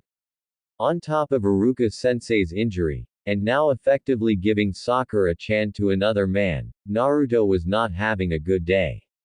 He grumpily dumps his hands in his pockets as she cautiously walks up to him, half her attention on the scrolls and the other half on him. I thought you left. I did. I am, she huffs. I just wanted to ask you, you're not related to Sandaime-sama, are you? Wah. No, he throws back. Why would you think that? You were calling our Hokage Ji-chan, she adamantly states as if it's the most obvious thing. That is so disrespectful. He's the leader of our village and a very powerful political figure, she loudly retorted as if he only needed to be told louder for him to get it. I've always called him Ji-chan, Naruto returns with a non-committal shrug. That's just. I don't know, that's how I normally talk to him.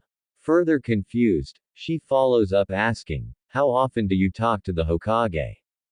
MNNNN, he hums, tilting his head up to the bright blue sky, thinking back. More so when I was younger, but I'd say at least twice a week now. Sometimes once every 2 weeks if he's really busy. You're lying. Her instant reaction quickly says. Wah, I'm not. He defends, his brows furrowing in disbelief rather than anger. He can stand a lot, but he doesn't think his own teammates should call him a liar. I wouldn't lie about that. You have to be. She throws back. He's the Hokage and you're nothing but a dead last baka. The shock could not be clearer on his face, one that quickly transforms into sad resignation. That's just another layer to the type of day he's having. He woke up late for the meeting, but his own sensei was over 3 hours late. Then there was that Kami awful D-rank mission, followed by this gut-wrenching plan to help the love of his life win the heart of another man, and now this. The girl of his dreams thought so little of him, she couldn't even recall being in the Hokage's room not 5 minutes before while he chatted with the old man like he always does. The idea of crawling on the earth and dying seems nearly as appealing as training, nearly. The silence between them is stifling for several moments before he says, if I'm going to give you a lot of practice healing the theme, I better go train. And he did. While his clones worked on his chakra control, Naruto runs, trains his muscles, then runs some more, and repeats. Hours and hours of it, until his stomach had twisted itself into a tight knot and threatened to eat itself if he didn't get some ramen. The last thing he did before going to sleep was to leave a cup of instant ramen on the nightstand of Iruka-sensei's room. Naruto didn't expect him to be awake, but he hoped with everything he had that his favorite sensei would see and know that he was thinking of him. I hope you enjoyed the read. I don't read too much Naruto fanfiction, so I wasn't sure if anyone thought of this idea to use Shinigami-sama's prayer beads to talk to a past self. Please let me know if anyone has. I'd love to read their take on it. Just to quickly add that I may push particular qualities from the manga anime that stand out the most to me. For instance, I know Sakura was nice to Naruto in the beginning but not all the time, and especially not before the escort mission to Wave. These characters can sometimes feel like caricatures of their canon counterpart, but I don't think I would go awk. Also, I'm not Sasuke's biggest fan, but I won't outright bash him. I just never really bought the lengths Naruto went to for a person that was shown to be at best cold, indifferent to him. It made no sense to me. Maybe if Kishimoto made them running buddies cruising the streets of Konoha when they were kids, Before the Uchiha massacre, I'd have an easier time believing how far Naruto went for Sasuke, but oh well. That's why fanfiction exists, I guess. I do have plans for Sasuke, but they won't happen anytime soon, so expect an asshole for now. Despite the tickle of concern in the back of her mind, Kurenai is leisurely waiting in her favorite tea shop. It was his idea, which made her suspect, if anything, that he wanted her in a good mood. The question of why he wants her in an amiable mood doesn't fill her with a wonderful feeling.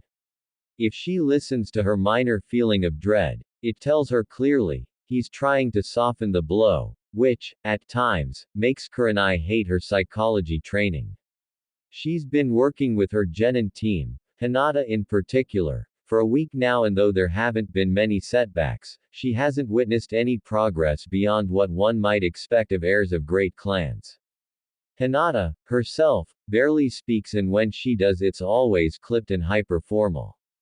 Even with the beautiful girl staying in her home, it's hard to get her to open up about much of anything. The gruff, broad-shouldered Asuma arrives then, expressing minimal remorse in his usual non-cavalier manner.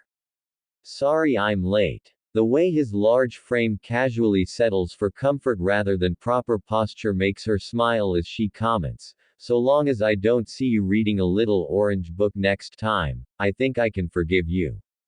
He chuckles at the ludicrous insinuation before he orders the finest tea in the shop, something of a warning sign in her eyes, but she only smiles. He then tells her, I just came from Hokage Tower. Princess Tomoko will be visiting the village. Kurenai listens intently, but her mind is moving a mile a minute. Being the son of the Hokage, who's also closely acquainted with the nation's daimyo, the Lord of Fire Country naturally entertained the notion of joining their families to strengthen their power. The Hokage's son with one of his daughters, princesses of Fire Country. It's the reason Asuma never truly connected with her, or at least that's what he told her. He wanted to spare her the unavoidable heartache should the whimsical daimyo ever decide to follow through with his ideas of union through marriage. Kurenai told herself it made sense, and he informed her early on when they first started dating. It hadn't stopped him from being with other women, but Kurenai was the only one that earned the heart of the truth from him. Though Asuma ended it before they had become too serious, Kurenai always held out hope that the gruff Sarutobi heir would finally be free to lead his own romantic life. So it hurt her every time she heard about one of his notable escapades or saw him with a loveless beauty of the night. Never being one for a purely physical relationship with a man, Kurenai herself had tried to date others, shinobi and civilians alike. Unlike her dear friend Anko, Kurenai found it hard to connect emotionally as well as intellectually with anyone she may be seeing. She just couldn't help thinking about Asuma, couldn't help comparing whoever she was with to the smoking Jonin. Couldn't help thinking, what was he doing? What would he think? Would it hurt him to see or hear about me with another man as much as it does her when she sees or hears about his relations? With her looks, Kurenai comes across many interested men. That was never the problem. She tried to focus on their positives, and if this was good, the relationship would last longer. But after some time, she would always find faults with them, then fixate on that like a blaring red warning sign signaling the doom to come before ending it. It was almost like she was ending things with others so as to not hurt them in the same manner Asuma does in his relationships. When she realized that, Kurenai had to stop. Consequently, the last time she had was a solid year ago, the exact time she decided to simply put forth all her abundant energy into being promoted to Jonin.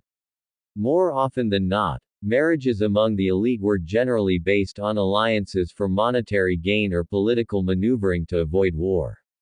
Marriage for love is a distant concern, if at all addressed. Happiness was not a reason to get married. And now a beautiful princess of Fire Country is coming to the village, in all likelihood to meet her future husband, the same man that's already claimed Kurenai's heart.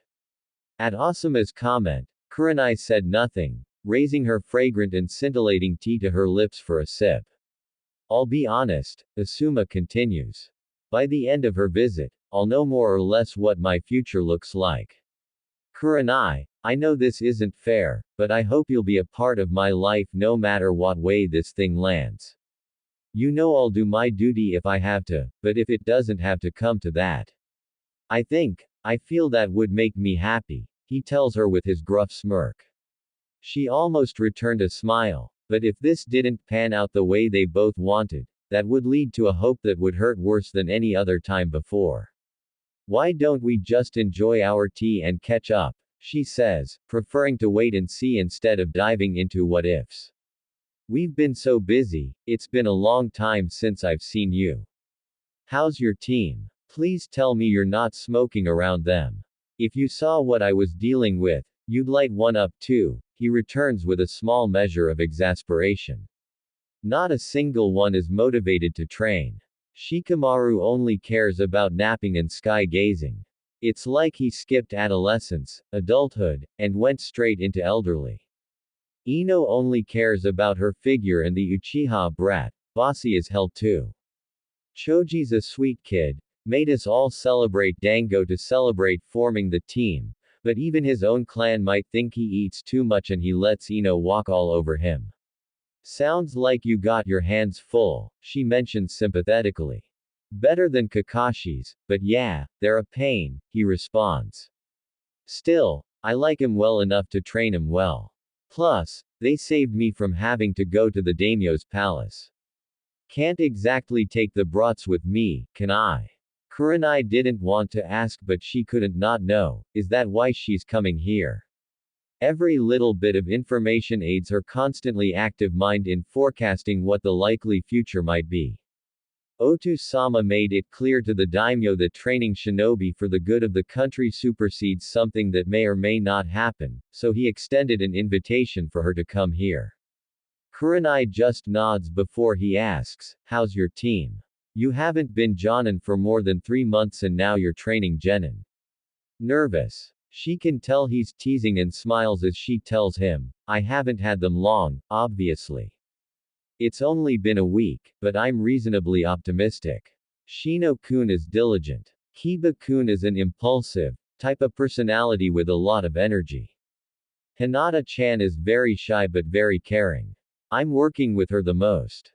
I think she can be an amazing kunoichi if I can just find the right incentive to get her moving. I'm sure you'll figure something out, he responds. You've always cared like that, he states meaningfully, and Kurenai can't help but wonder if he means in general, like any sensei or as a possible mother someday in the future they would both be happy with. Naruto. We want to learn Rasengan in 2 months, Naruni explains to his past self-student. It took the fourth 3 years to master this technique. Divide 3 years by the 2 months I'm giving you to learn this and you'll need no less than 20 clones while you train. I'm learning a technique made by the 4th Hokage. Naruto gasps with twinkling amazement. Finally. Not that I don't appreciate you teaching me, but I was starting to get sick of all the control exercises. I like being able to fight on top of water, but nothing beats ninjutsu, ya know. You'd be surprised, Naruni hints as he sometimes does about things he never has the time to fully explain. Beyond the border there's a pretty big world out there with a lot of weird ninjas who can do some crazy stuff that beats ninjutsu. I guess, Naruto answers, accepting his future self's assertion. Anyway, this is an A- rank technique. It's an offensive, short-range jutsu. Are you ready? Hell yeah. Naruto yells in his mind as much as the outside world. Alright, are you deep in the forest? Near a water supply?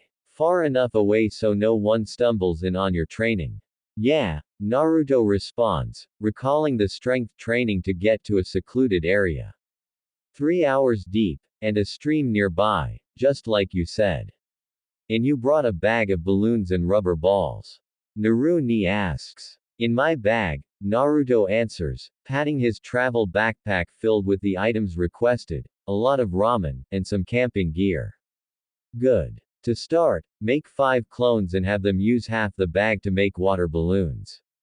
Naruto does as instructed, and Naruni spends the remainder of his time explaining the first step of learning Rasengan, rotation. Even with all the tips Naruni gave him, it's a lot harder than he expected, but giving up has never been his style. Along with his clones, Naruto spends the rest of the day trying to churn the water's rotation in different directions using nothing but his chakra. He didn't notice it was nightfall until he fell flat on his back, exhausted from sickness from the hours of chakra use. Deciding he didn't have it in him to trek the 3 hours back to his apartment, he prepares several cups of instant ramen as he slowly dispels one clone at a time, ending his day knocking out in his sleeping bag. To warm up, Naruto spends the morning training his body with strength training and close-quarter taijutsu against his clones. After lunch, he again focuses on the first stage of Rasengan. Hours later, he hadn't been able to pop the water balloon, but instead of spending another day in the forest, he figured he could practice in his apartment, plus he didn't have the discipline to stretch out his 10 remaining cups of ramen for more than a day. Dirty, smelly, grimy, hungry, covered in twigs and petals of flora, Naruto drags his feet out of the forest. Finally closing in on the village, Naruto doesn't notice the purple and white starling bird dive down with great speed toward his head, pulling up at the last second to scare the blonde into jumping back and tumbling to the dirt floor. What th? He calls, but the bird swipes at him again. Naruto runs away covering his head with his arms the entire time, but the purple and white bird doesn't relent, chasing after him. The frustration makes him swipe and miss as he yells, "Leave me alone, Bird-chan." It seems to have it out for him until he finally manages a lucky hit and knocks it to the ground. He feels relief for the briefest of moments until he realizes the pretty bird isn't moving, then crippling remorse floods his entire aching system. Though panicked, he gently picks the injured bird up and rushes to the village. Ino. Yua. Ino gasps, clutching her head as she sits up in her bed. That baka. She yells, tensing her entire body down to her curled toes, waiting for the throbbing ache in her head and the spinning sensation in her realigning body to subside. The worst of it passes after 20 minutes, but it's only the worst, and Ino fully expects to sport a headache throughout the rest of her day. Allowing herself to fall back into her pillow, heavily panting, as if she just sprinted for an hour straight, she recalls the last few moments before being forcibly ejected from her jutsu. Not long after her father taught her their family's Shintention no Jutsu, mind transfer jutsu, Ino would use it as often as she could. Though it counted as training, her main point of attraction was transferring her consciousness into the minds of animals, mostly pretty birds, so she could thrill at the majesty of flying high in the sky with the entire world below her. It made her feel small compared to the size of the land, yet empowering for having the sight to take in the first place. Recalling the shock to her system when that idiot landed a lucky hit reminds her of the very nasty downside to the jutsu. There is a lot of pain that comes with being forced out of the mind transfer. Despite the throbbing anguish in her head, going so far as to make her forehead and neck sweat, she immediately sits up again, focusing deeper on one detail of her out-of-body attack on the dead last. It's a dull growth of monumental realization as she slowly leaves her spacious bedroom, and ends up running by the time she reaches her father's study. The room is normally only used by him, but it has all their books on botany, from roots to poisons and all the various ways they can be used. With her pounding headache, Ino has to put great effort into focusing as she quickly skims through various books and scrolls. After some time, she finally comes upon several specific books that might help her remember why that distinct petal stuck to Naruto's disgusting jumper is so important. It must have been years ago, but she knows that petal came from an orchid. 15 minutes of searching, Ino wonders if she's made a mistake with the book currently in hand and has to read through all the books to find out why this is so important. Make no mistake, Ino knows it's important, she just couldn't say why yet. That is until she finally finds it on the highest row, the fourth to last book. Rarest flowers in the world, she breathes, and the image of the petal on Naruto's back, under the white flap, begins encouraging bits of information she'd long stored away when she first read this book. Flipping through the pages, Ino surely finds the target of her query. The fire slipper orchid, she reads aloud, slowly moving to her father's comfortable chair behind his desk. With the photo alone, she instantly confirms the petals from the book and the one stuck on Naruto's jumpsuit were the same. One of the rarest orchids in the 5 nations, characterized by its red stripes and long side petals. Primary area of growth is forests within elevated areas from 950 feet to 1,300 feet above sea level. Not only is the flower rare, but it can take up to 15 years to blossom. Ino broke eye contact with the book in great surprise, easily understanding why the orchid was so rare. Returning her attention to the reading, she learns exactly why her spectacular mind was so fixated on the petal. Because it's so difficult to find, much less to grow within a controlled environment, this orchid species has a high market value where it is sold for as much as 750,000 ryo per stem. Eyes wide, Ino leans back in utter shock at its value, the compounding aches in her brain doing little to slow down thinking of all the possibilities. Her most immediate concern being that bottle of perfume she absolutely begged her parents to get. She has an allowance and was more than ready to use it all if it were enough. She tried everything, but her parents wouldn't give her the remainder, they wouldn't give her an advance, and they wouldn't even give her extra shifts at the flower shop since it would cut other employee hours. Ino needs that bottle and whatever else would give her an edge. She's already losing more ground to the forehead than she'll willingly admit to, lest she stumbles into a great ice cream-filled depression. For the 1000th time, she wondered why she couldn't be teamed up with Sasuke-kun instead of Team 10. And for the 1000th time, her brain told her it was because of her father's partnership with Shikamaru and Choji's dads. She felt the injustice constrain her chest every time she thought of it. It was wrong to assume she would make a good team with the lazy ass and the fat ass simply because the 3 clans grew up close. It's not that she hated her teammates, but they definitely stood in her way, blocking Sasuke-kun from view, and letting the forehead that much closer to her man. She'll be the first to admit she didn't need to be irrationally angry with her teammates. She knows it's not really their fault, but she just can't help it. It gets to her every time the lazy ass just wants to sleep, or the fat ass just wants to eat, which happens all the time.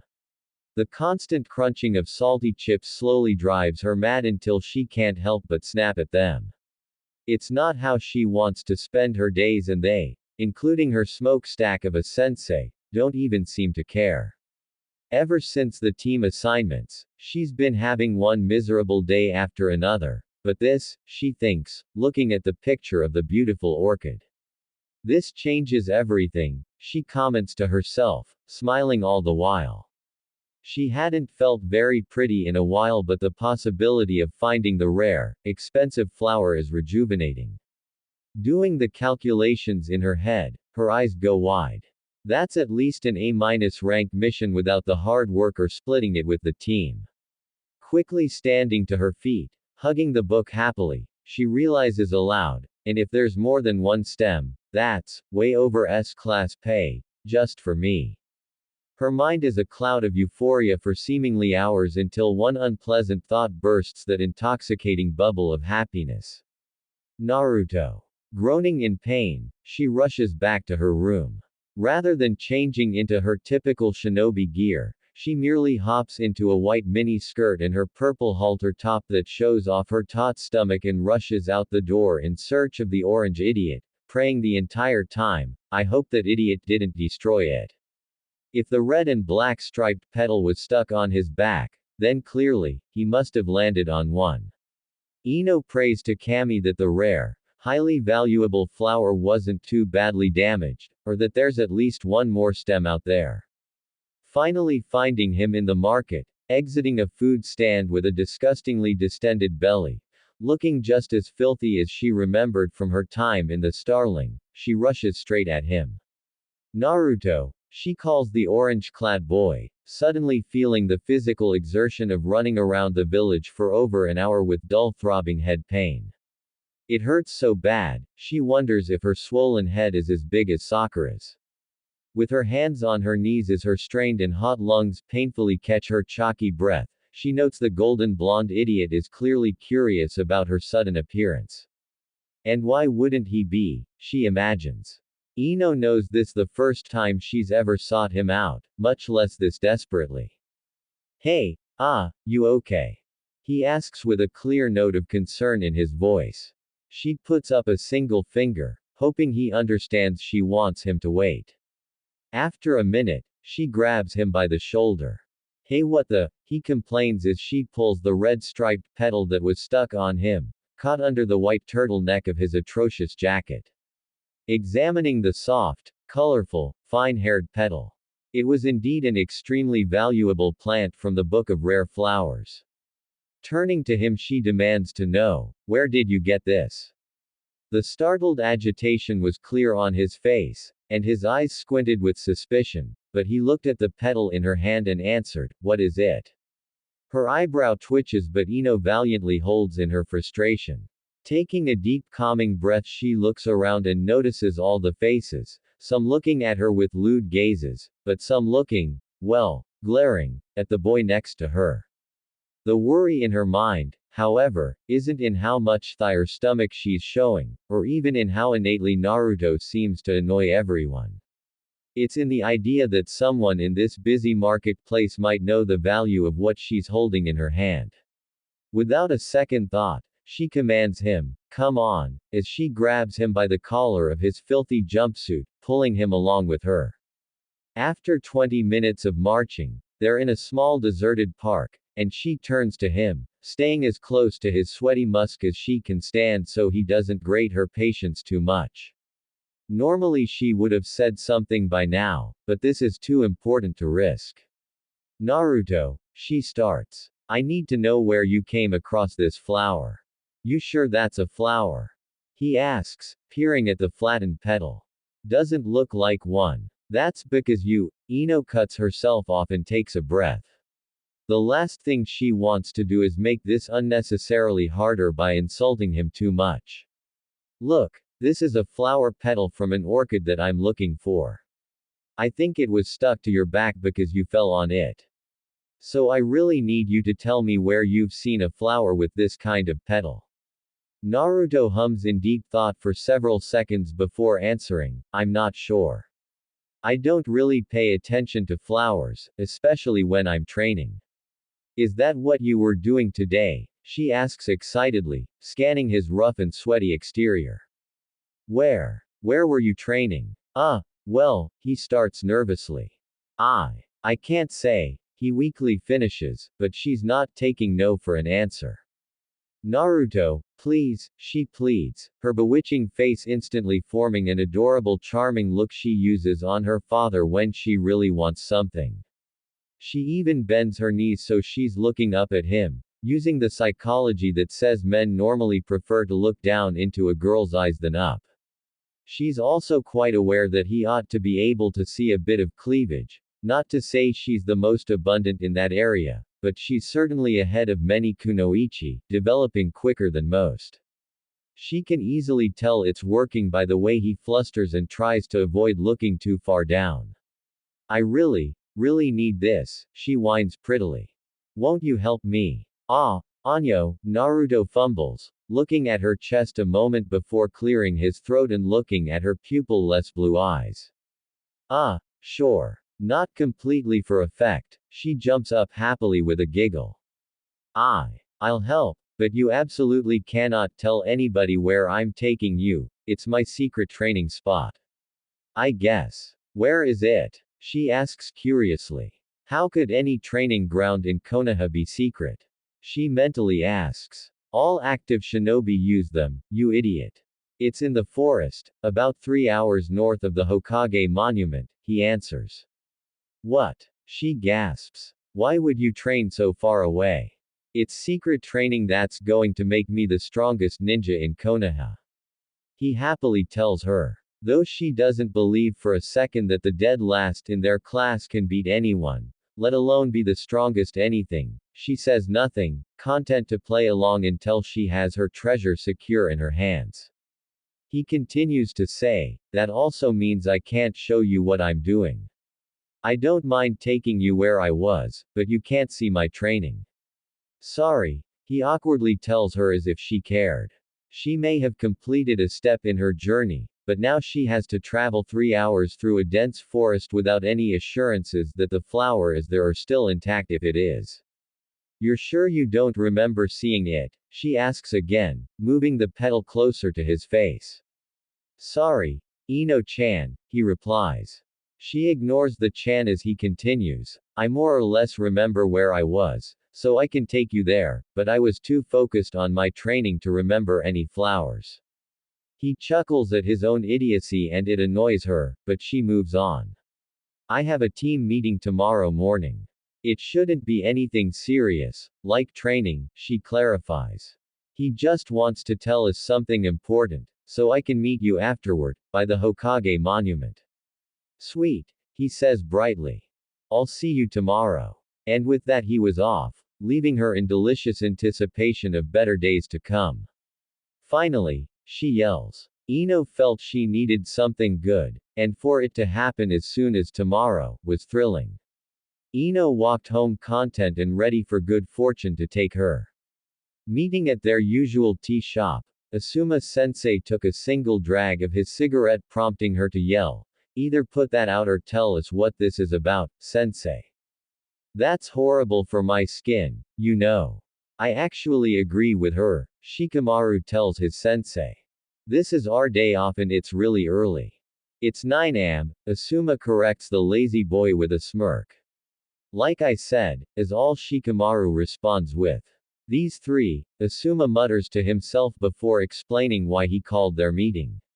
I called you all here because Konoha will be hosting one of the Fire Daimyo's daughters, Tomoko Hime. During her stay here, I'll be her escort, so I won't be able to stay with you for most of the day like we've been doing. That doesn't mean I want any of you to slack off. Are we going to meet the princess? Ino asks hopefully. Maybe, Asuma answers after taking a sip of his tea.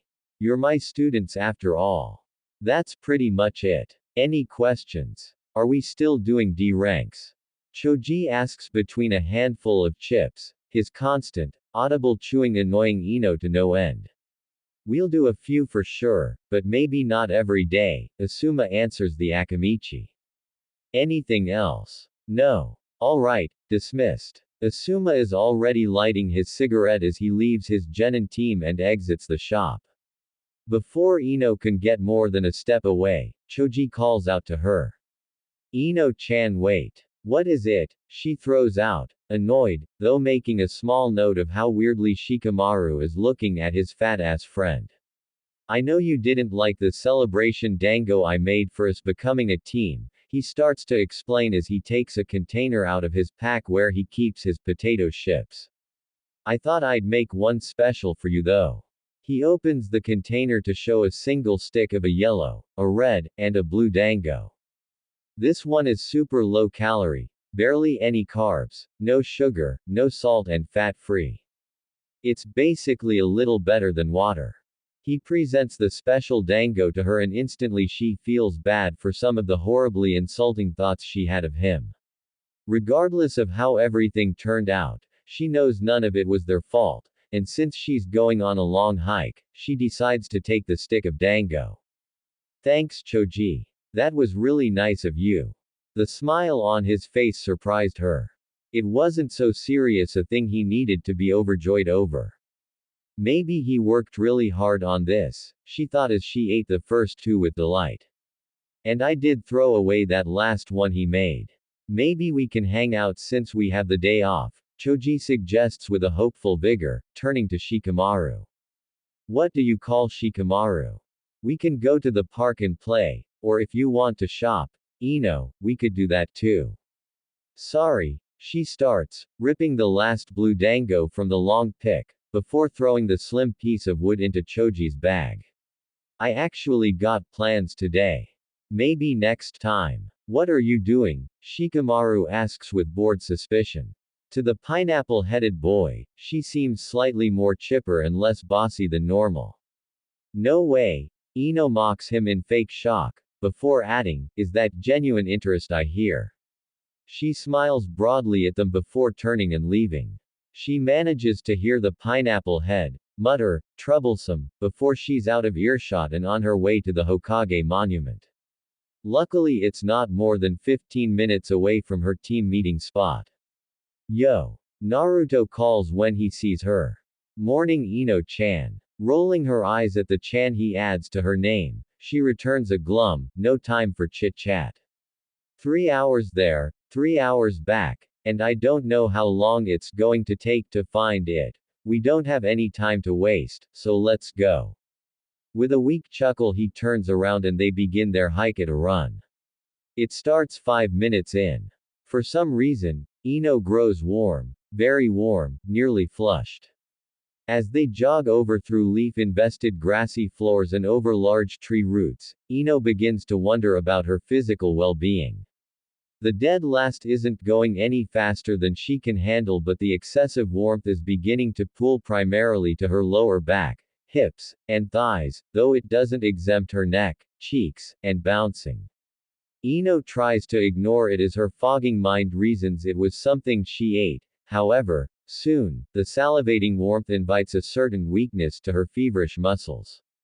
It was as if her well-conditioned control had been out of her body, replaced by this tingling allergy spreading from her irritably stuffy pelvis down her humid thighs, up the flat of her toned abdomen, the swell of her torrid and her languid red neck. Ino had to stop jogging. Her incooperative leg muscles were twitching and the sweat between her vibrating legs felt sticky. She didn't even realize how long she'd stopped until Naruto was standing right in front of her, not even breathing heavily, expressing, "It's going to take us longer to get there if you don't hurry up." Jumping at the chance to utilize the heat of her anger rather than the oddly sensitive heat of her body, she musters enough airy voice to shout back, Shut up." It's the weakest comeback she's ever felt. "Just keep jogging," she finishes. Naruto shrugs before taking off again. Following the golden blonde, Ino couldn't understand why her body was reacting this way, and what makes her start to panic is it's only getting worse. With every step she took, Ino felt her and the apex of her inner thighs getting hotter and hotter. A sensitive heat that continues its invasion to odd places she never really thought to feel before, like her ears, the back of her knees, between her toes, her cheeks, and even, to her horror, her sphincter. She can feel it twitch with a growing itch. Ino was soon walking again, breathing heavily despite only jogging for 5 or 10 minutes. She brings out her canteen of water, desperate for its cooling relief, but only finds the clear liquid can do nothing to beat this demanding heat growing within her. In fact, the trickles of water that splash away from her cherry-red lips, and stream down chin and neck, seem to ignite her sensitive skin further. Nearly an hour in and she's sweating shamefully profusely. The way her fishnet stockings and white bindings stick to her sodden skin, and her damp purple top wrapping desperately around her tender C-cup and pebbled teats only fuels how incredibly obscene she feels at the moment. The raunchy royal purple rags of her typical outfit cling to her, stretching and pulling with every dragging step ahead, but that's not where her attention is drawn. No, all of Ino's focus is on the incredibly heat gathering in her core and her stone-hard nipples. Though embarrassed, the fog of her mind and the special kunoichi training help her avoid reacting to those shameful feelings, lest she turn back and end her mission for coming out here in the first place. It also helps that Naruto is always leading them and can't see her, which is a relief, as even the gentlest of breezes hazes her mind euphorically as it plays with her tingling body. It's odd, she thinks when her forgetful mind questions why she's following the hypnotic orange of the blonde's jumpsuit. As Ino wonders if they're playing a game of slow tag, Her hand drops to the tender junction between her legs and the slightest of contact nearly takes her knees out, electrifying her with the most pleasure she's ever felt. So unaware of her surroundings, she didn't even realize the moan that she heard came out of her mouth until Naruto was right in front of her. She can barely make out how concerned he looks over the simple recognition of his maleness. "Nay, are you okay?" he asks, putting his warm hand on her shoulder. Ino bursts at the contact. She couldn't understand how a hand touching her bald, fleshy, sweaty shoulder can feel so deliciously thrilling. Ino simply couldn't think but for the urging of her basic needs and lurches forward, sending them both to the grassy floor. On his back with Ino landing on top of him, her hips react without consent, or in Ino's cloudy mind, without awareness, grinding her sodden crotch against his thigh, moaning freely of her ever-building pleasure. Ino becomes a being of continuous amazing sensation, lamely reasoning the strong muscle pressing against her needy crotch is contracting more pleasurable feelings with every single thrust. She isn't even aware of the blonde boy the strong thigh muscle is connected to as her hungry hips beg for more titillating stimulation, unconsciously grinding her leaking core against it repeatedly. Naruto. Naruto had no sense of what to do. He didn't know what Ino was doing. He didn't know why she was doing it, or why his thigh was growing more and more wet. But the fact of the matter is, Ino, one of the prettiest girls in the village, straddled his left leg. Squishy. His mind sums it up. The purple flaps of her skirt gathered out of the way so he can clearly see her moist bandaged crotch rub itself vigorously against him. Her bounce inches away from his wide eyes and her constant weeping moans are regularly exhaled across his face. His mind yells, feeling the friction from his leg build to his crotch, stretching his pants. Looking at the mesmerizing way Ino rides his leg, Naruto can't help the bulge growing any more than he can say, "So hot." The act itself was familiar, if not exactly like how he had researched. Naruto easily remembers pictures of girls riding boys, but he didn't understand why Ino was doing that with him. From all his research into his jutsu, he learned that having actual love should be with someone you love, unless you pay for it, in which case, there's no love in that. But Ino kept on doing it. Rubbing her lower part on his thigh, moaning and whimpering loudly, inching closer and closer to his raging erection. Naruto notices the bandages loosen a moment before her sudden scream cuts through the serenity of the forest. Then, as if her voice shorted, her head snaps back, alarming him as her pelvis slides up his thigh and presses against his steel erection. She shivers and shakes uncontrollably, and the pained look on her face would worry him more if the tight warmth of their thighs squeezing against his didn't feel so good. She stays static and spams for at least 20 seconds before she collapses on her back, her legs going limp straddled over his lap. To Naruto, there's a lot going on from moment to moment that's more captivating than the next, but also none more so than the other. Her feverish red cheeks on her erotically satisfied face is no better or worse than the delightful groans of pleasure humming from her saliva-covered mouth. Nor was the drenched softness of her girl part pressing against his rock-hard rod between them any better or worse than the way one of her hands begins roughly rubbing. He couldn't reason how this was happening, but he's never been one to shy away from asking. Leaning forward, her legs flop like jelly, spread open, and Naruto inspects the flush and heavily breathing girl as he crawls over her prone form a bit to reach her head. Nah, Ino, why did you MNN? Naruto is physically silenced when Ino tilts forward to wrap her arms around his neck and drag him down for a fierce kiss. She presses her full and soft lips hungrily against his. Naruto was stunned yet again when she opened her mouth to snake her tongue deep into his mouth and blend saliva. At her upward thrust, Naruto regains enough sense of mind to pull back, quickly asking, Ino, are you alright? Ino's benumbed mind didn't understand his question or his reluctance, simply voicing her womanly needs. Fill me up, Naruto. It makes me feel good about Naruto. Make me feel good. She moans as she starts on his neck while she pinches and pulls on one of her peeking nipples. You want me to? He tries but he's losing focus, asking, how are you sure? Just me, Naruto. She yells, losing control of her hips as they try to connect to any stiff surface of his. Please, she mewls. I'm hurting. It hurts so much without she yells before forcibly taking his lips again. Naruto was harder than he's ever felt in his life, to the point his hurts from the constriction, and Ino was kissing him like her life depended on it.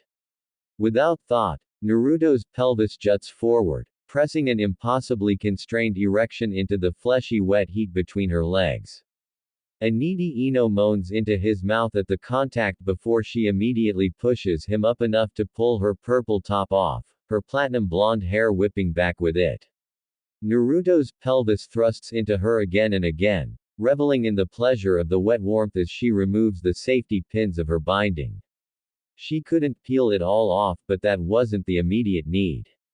Feeling his perfect and constant thrusts, she moans weakly as she nearly rips off the strangling ribbons, and that sound spurned him on. Years of training in reading body cues to understand an opponent is telling him she's desperate for this. He can hear her want in her animal cries and feel her need in her impulsive plunge back. Take off, Naruto hears her groan.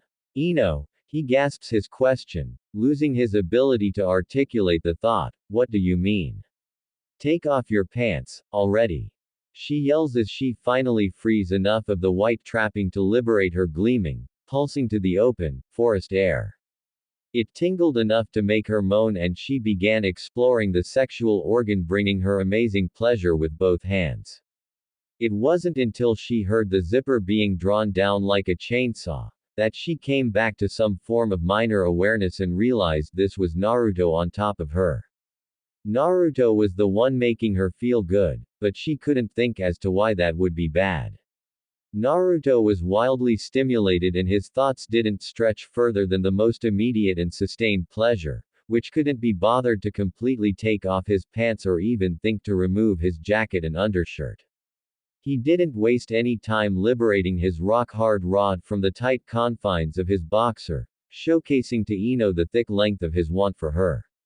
Looking down at it, Ino couldn't really compare him to anyone since she hadn't ever done this before, and most of the pictures she's seen were diagrams for educational purposes. Naruto was long, thick, with throbbing veins and round golden pube balls, but what really surprised her was how shapely her head was. Her hands instinctively reach for his hot meat stick.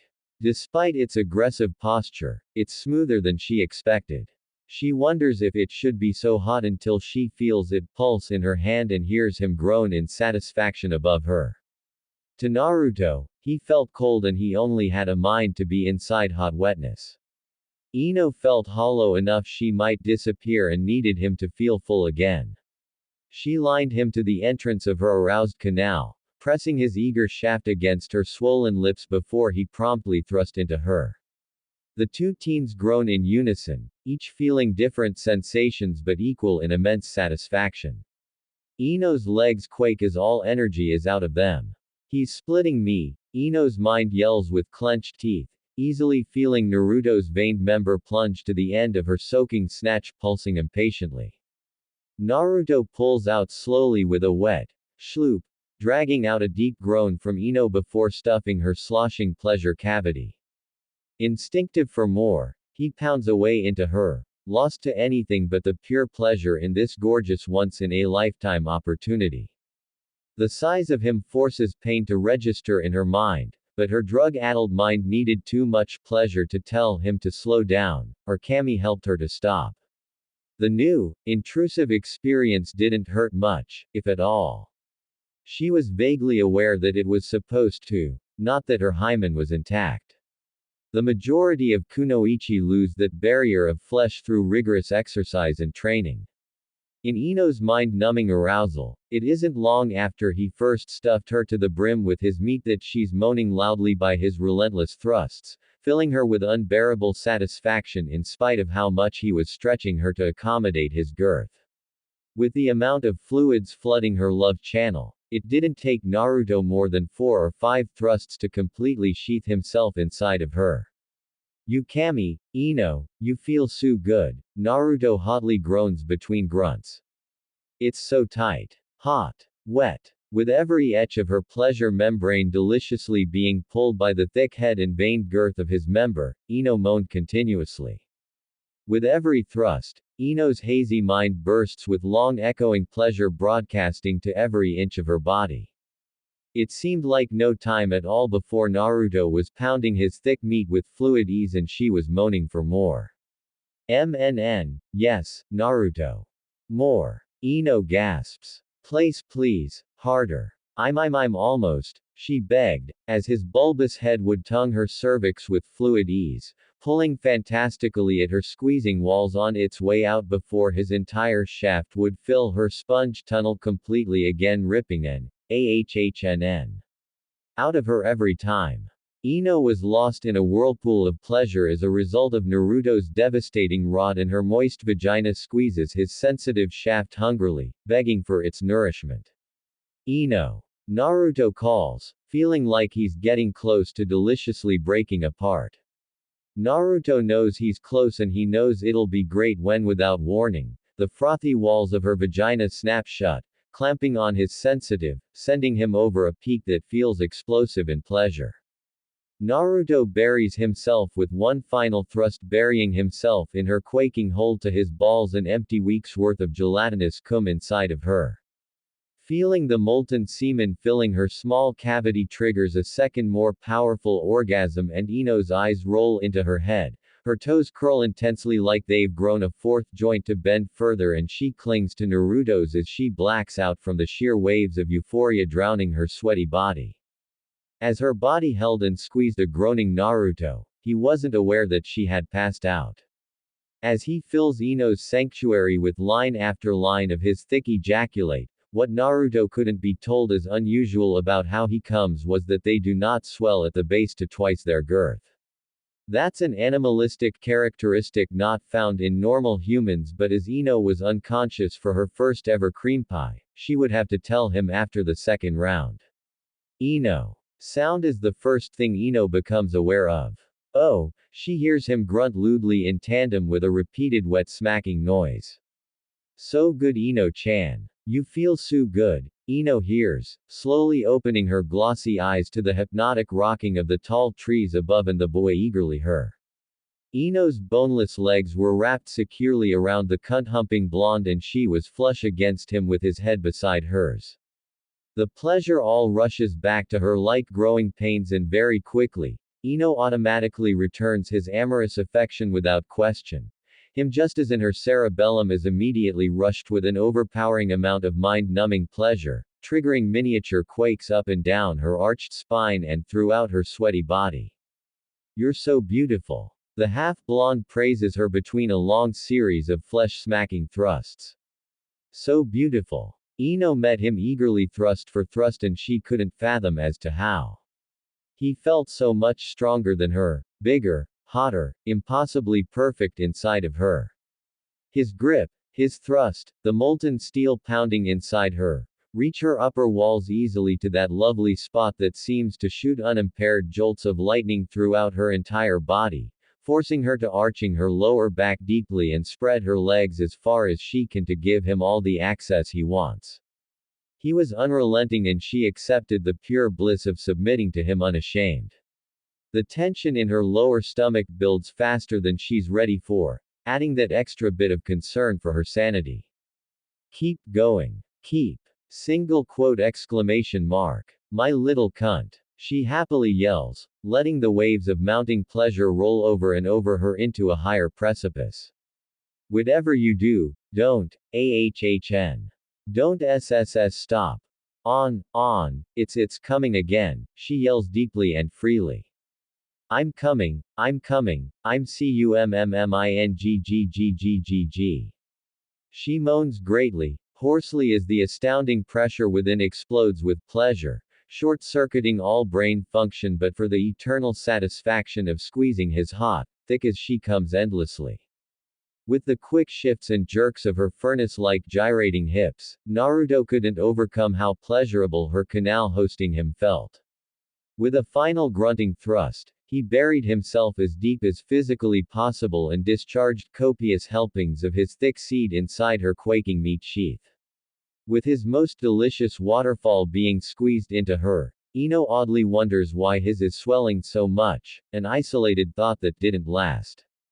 As if her orgasm triggering his orgasm wasn't enough, feeling the boiling pool filling her so deeply, extending her walls and etching into sensitive fold, Ino saw white as her head shoots back and her scorching body is racked with another wave as mighty as the first burst, quaking and spasming mini contractions throughout her weakened constitution. She simply held on with taut arms and her stuffed, feeling more attached to him than Ino could have ever thought possible. Her plug quaked continuously, holding a copious amount of his spunk as her fevered body squeezes his spitting rock-hard appendage like a vice as if trying to memorize every vein and curve of his impressive manhood. Naruto's weight dropped on her like a sack of crushing water, but as even the roots of her platinum blonde scalp feels amazing, so too does the pressure of his weight on her.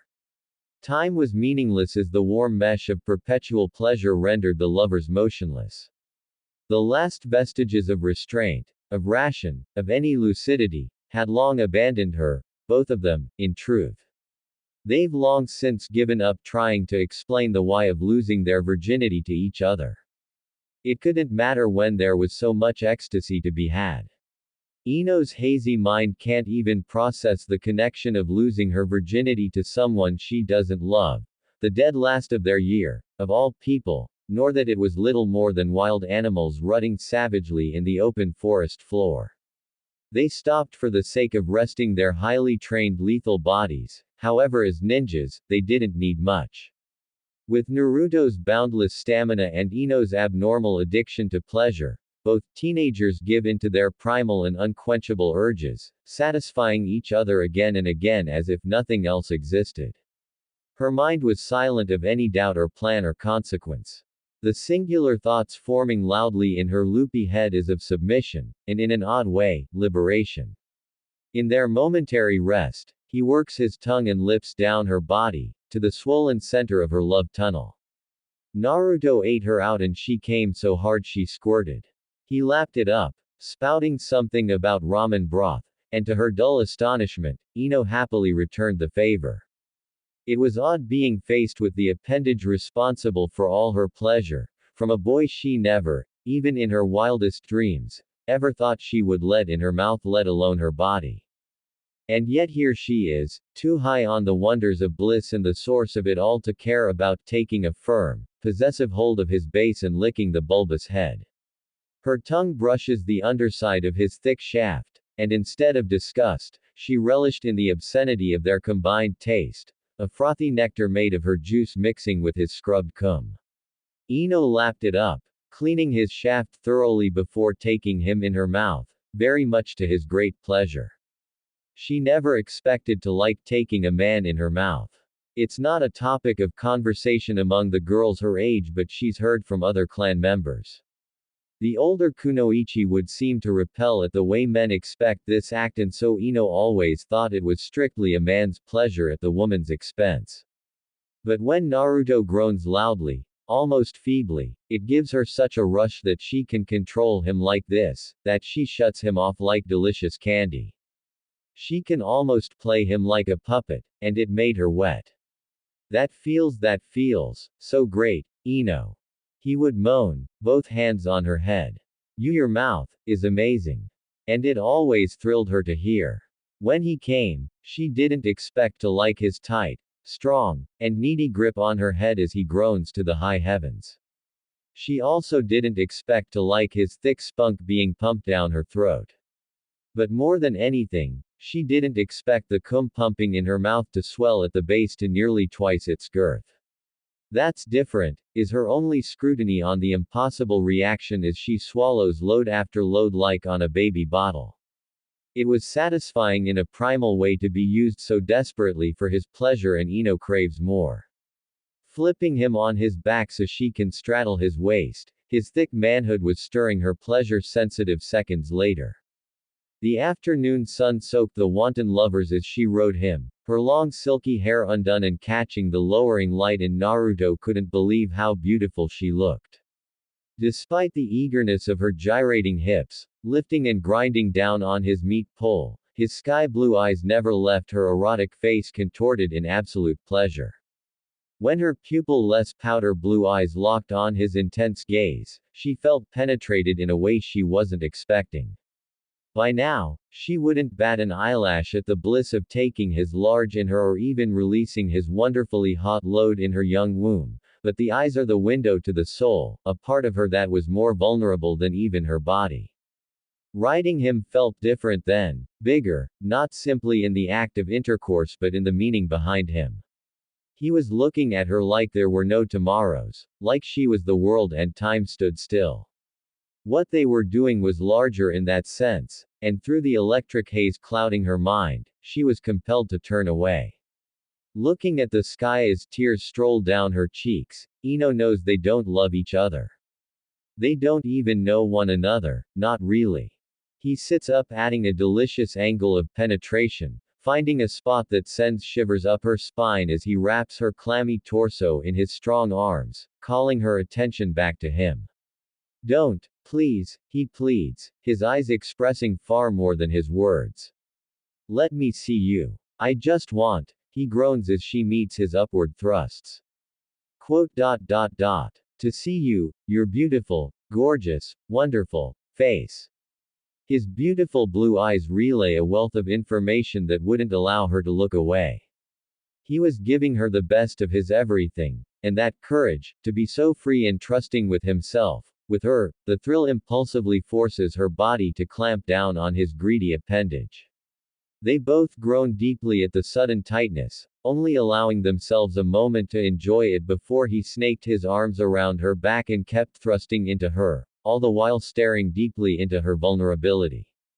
The face she shows him, this euphorically pained face that no one's ever seen, and the way he craves for her the same way she craves for him. The tightly wound, massive coil in the core of her stomach snaps, seizing her entire body with gigantic, crippling shocks and aftershocks.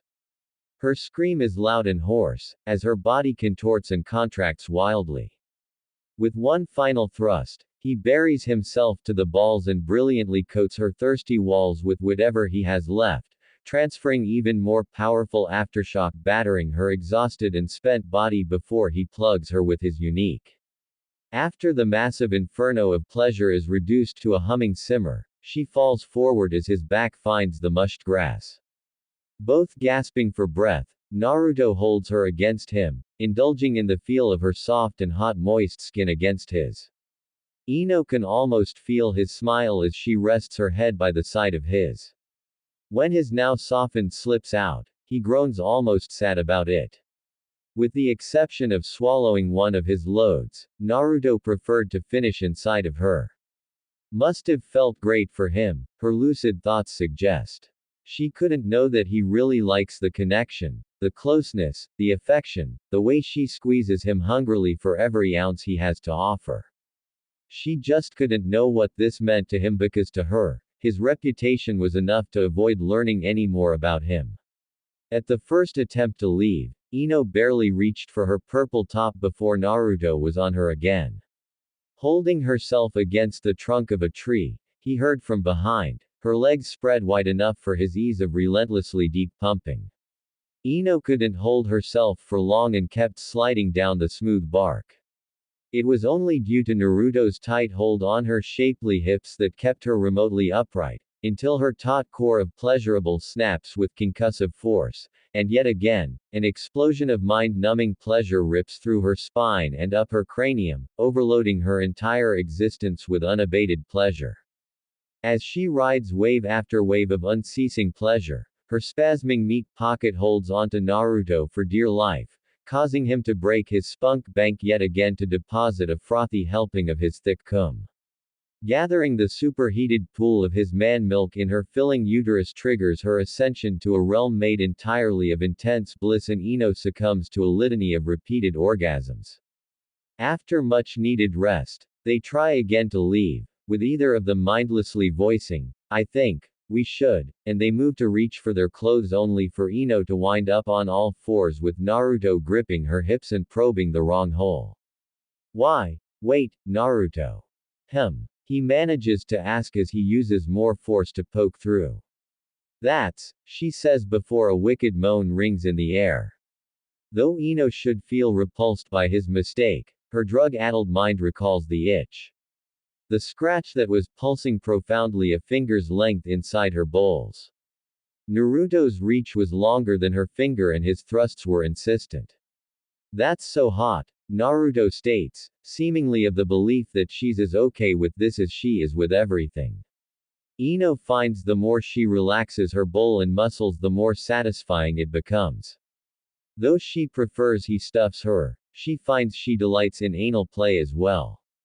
The steadily increasing rhythm of his hooking bulbous head scratches her buzzing itch so deliciously. Ino is moaning just the same as if he was assaulting her soaking. The way his balls hit her with every moist smack of their crotch was like being choked with pleasure until she couldn't breathe and died in ravenous euphoria. At the feeling of his thick pole filling her bowls, Ino passes out again from the intensity of the body-breaking feeling. After each intermission to catch their breath they would try again to leave, to go back to the village, but every time would end in failure. Ino's not ashamed to admit she absolutely loves the feeling of his molten man milk being vigorously pumped into, or mouth. The rolling hills of bliss crashing lethally against her weakened body seemed to her like the only joy that could exist, and Naruto always seemed ready and eager to give it, knocking her out time and time again, to then wake to him devouring or eating her out. Despite their growing exhaustion, the lovers find oblivion in each other until they both collapse. So friends, this was episode 1 of this exciting alternate timeline adventure. If you enjoyed it and want episode 2 soon, make sure to like, share, and subscribe to the channel. Also comment down your thoughts. If you could hear advice from your future self like Naruto, what would be the first thing you would change? I'll see you in the next episode.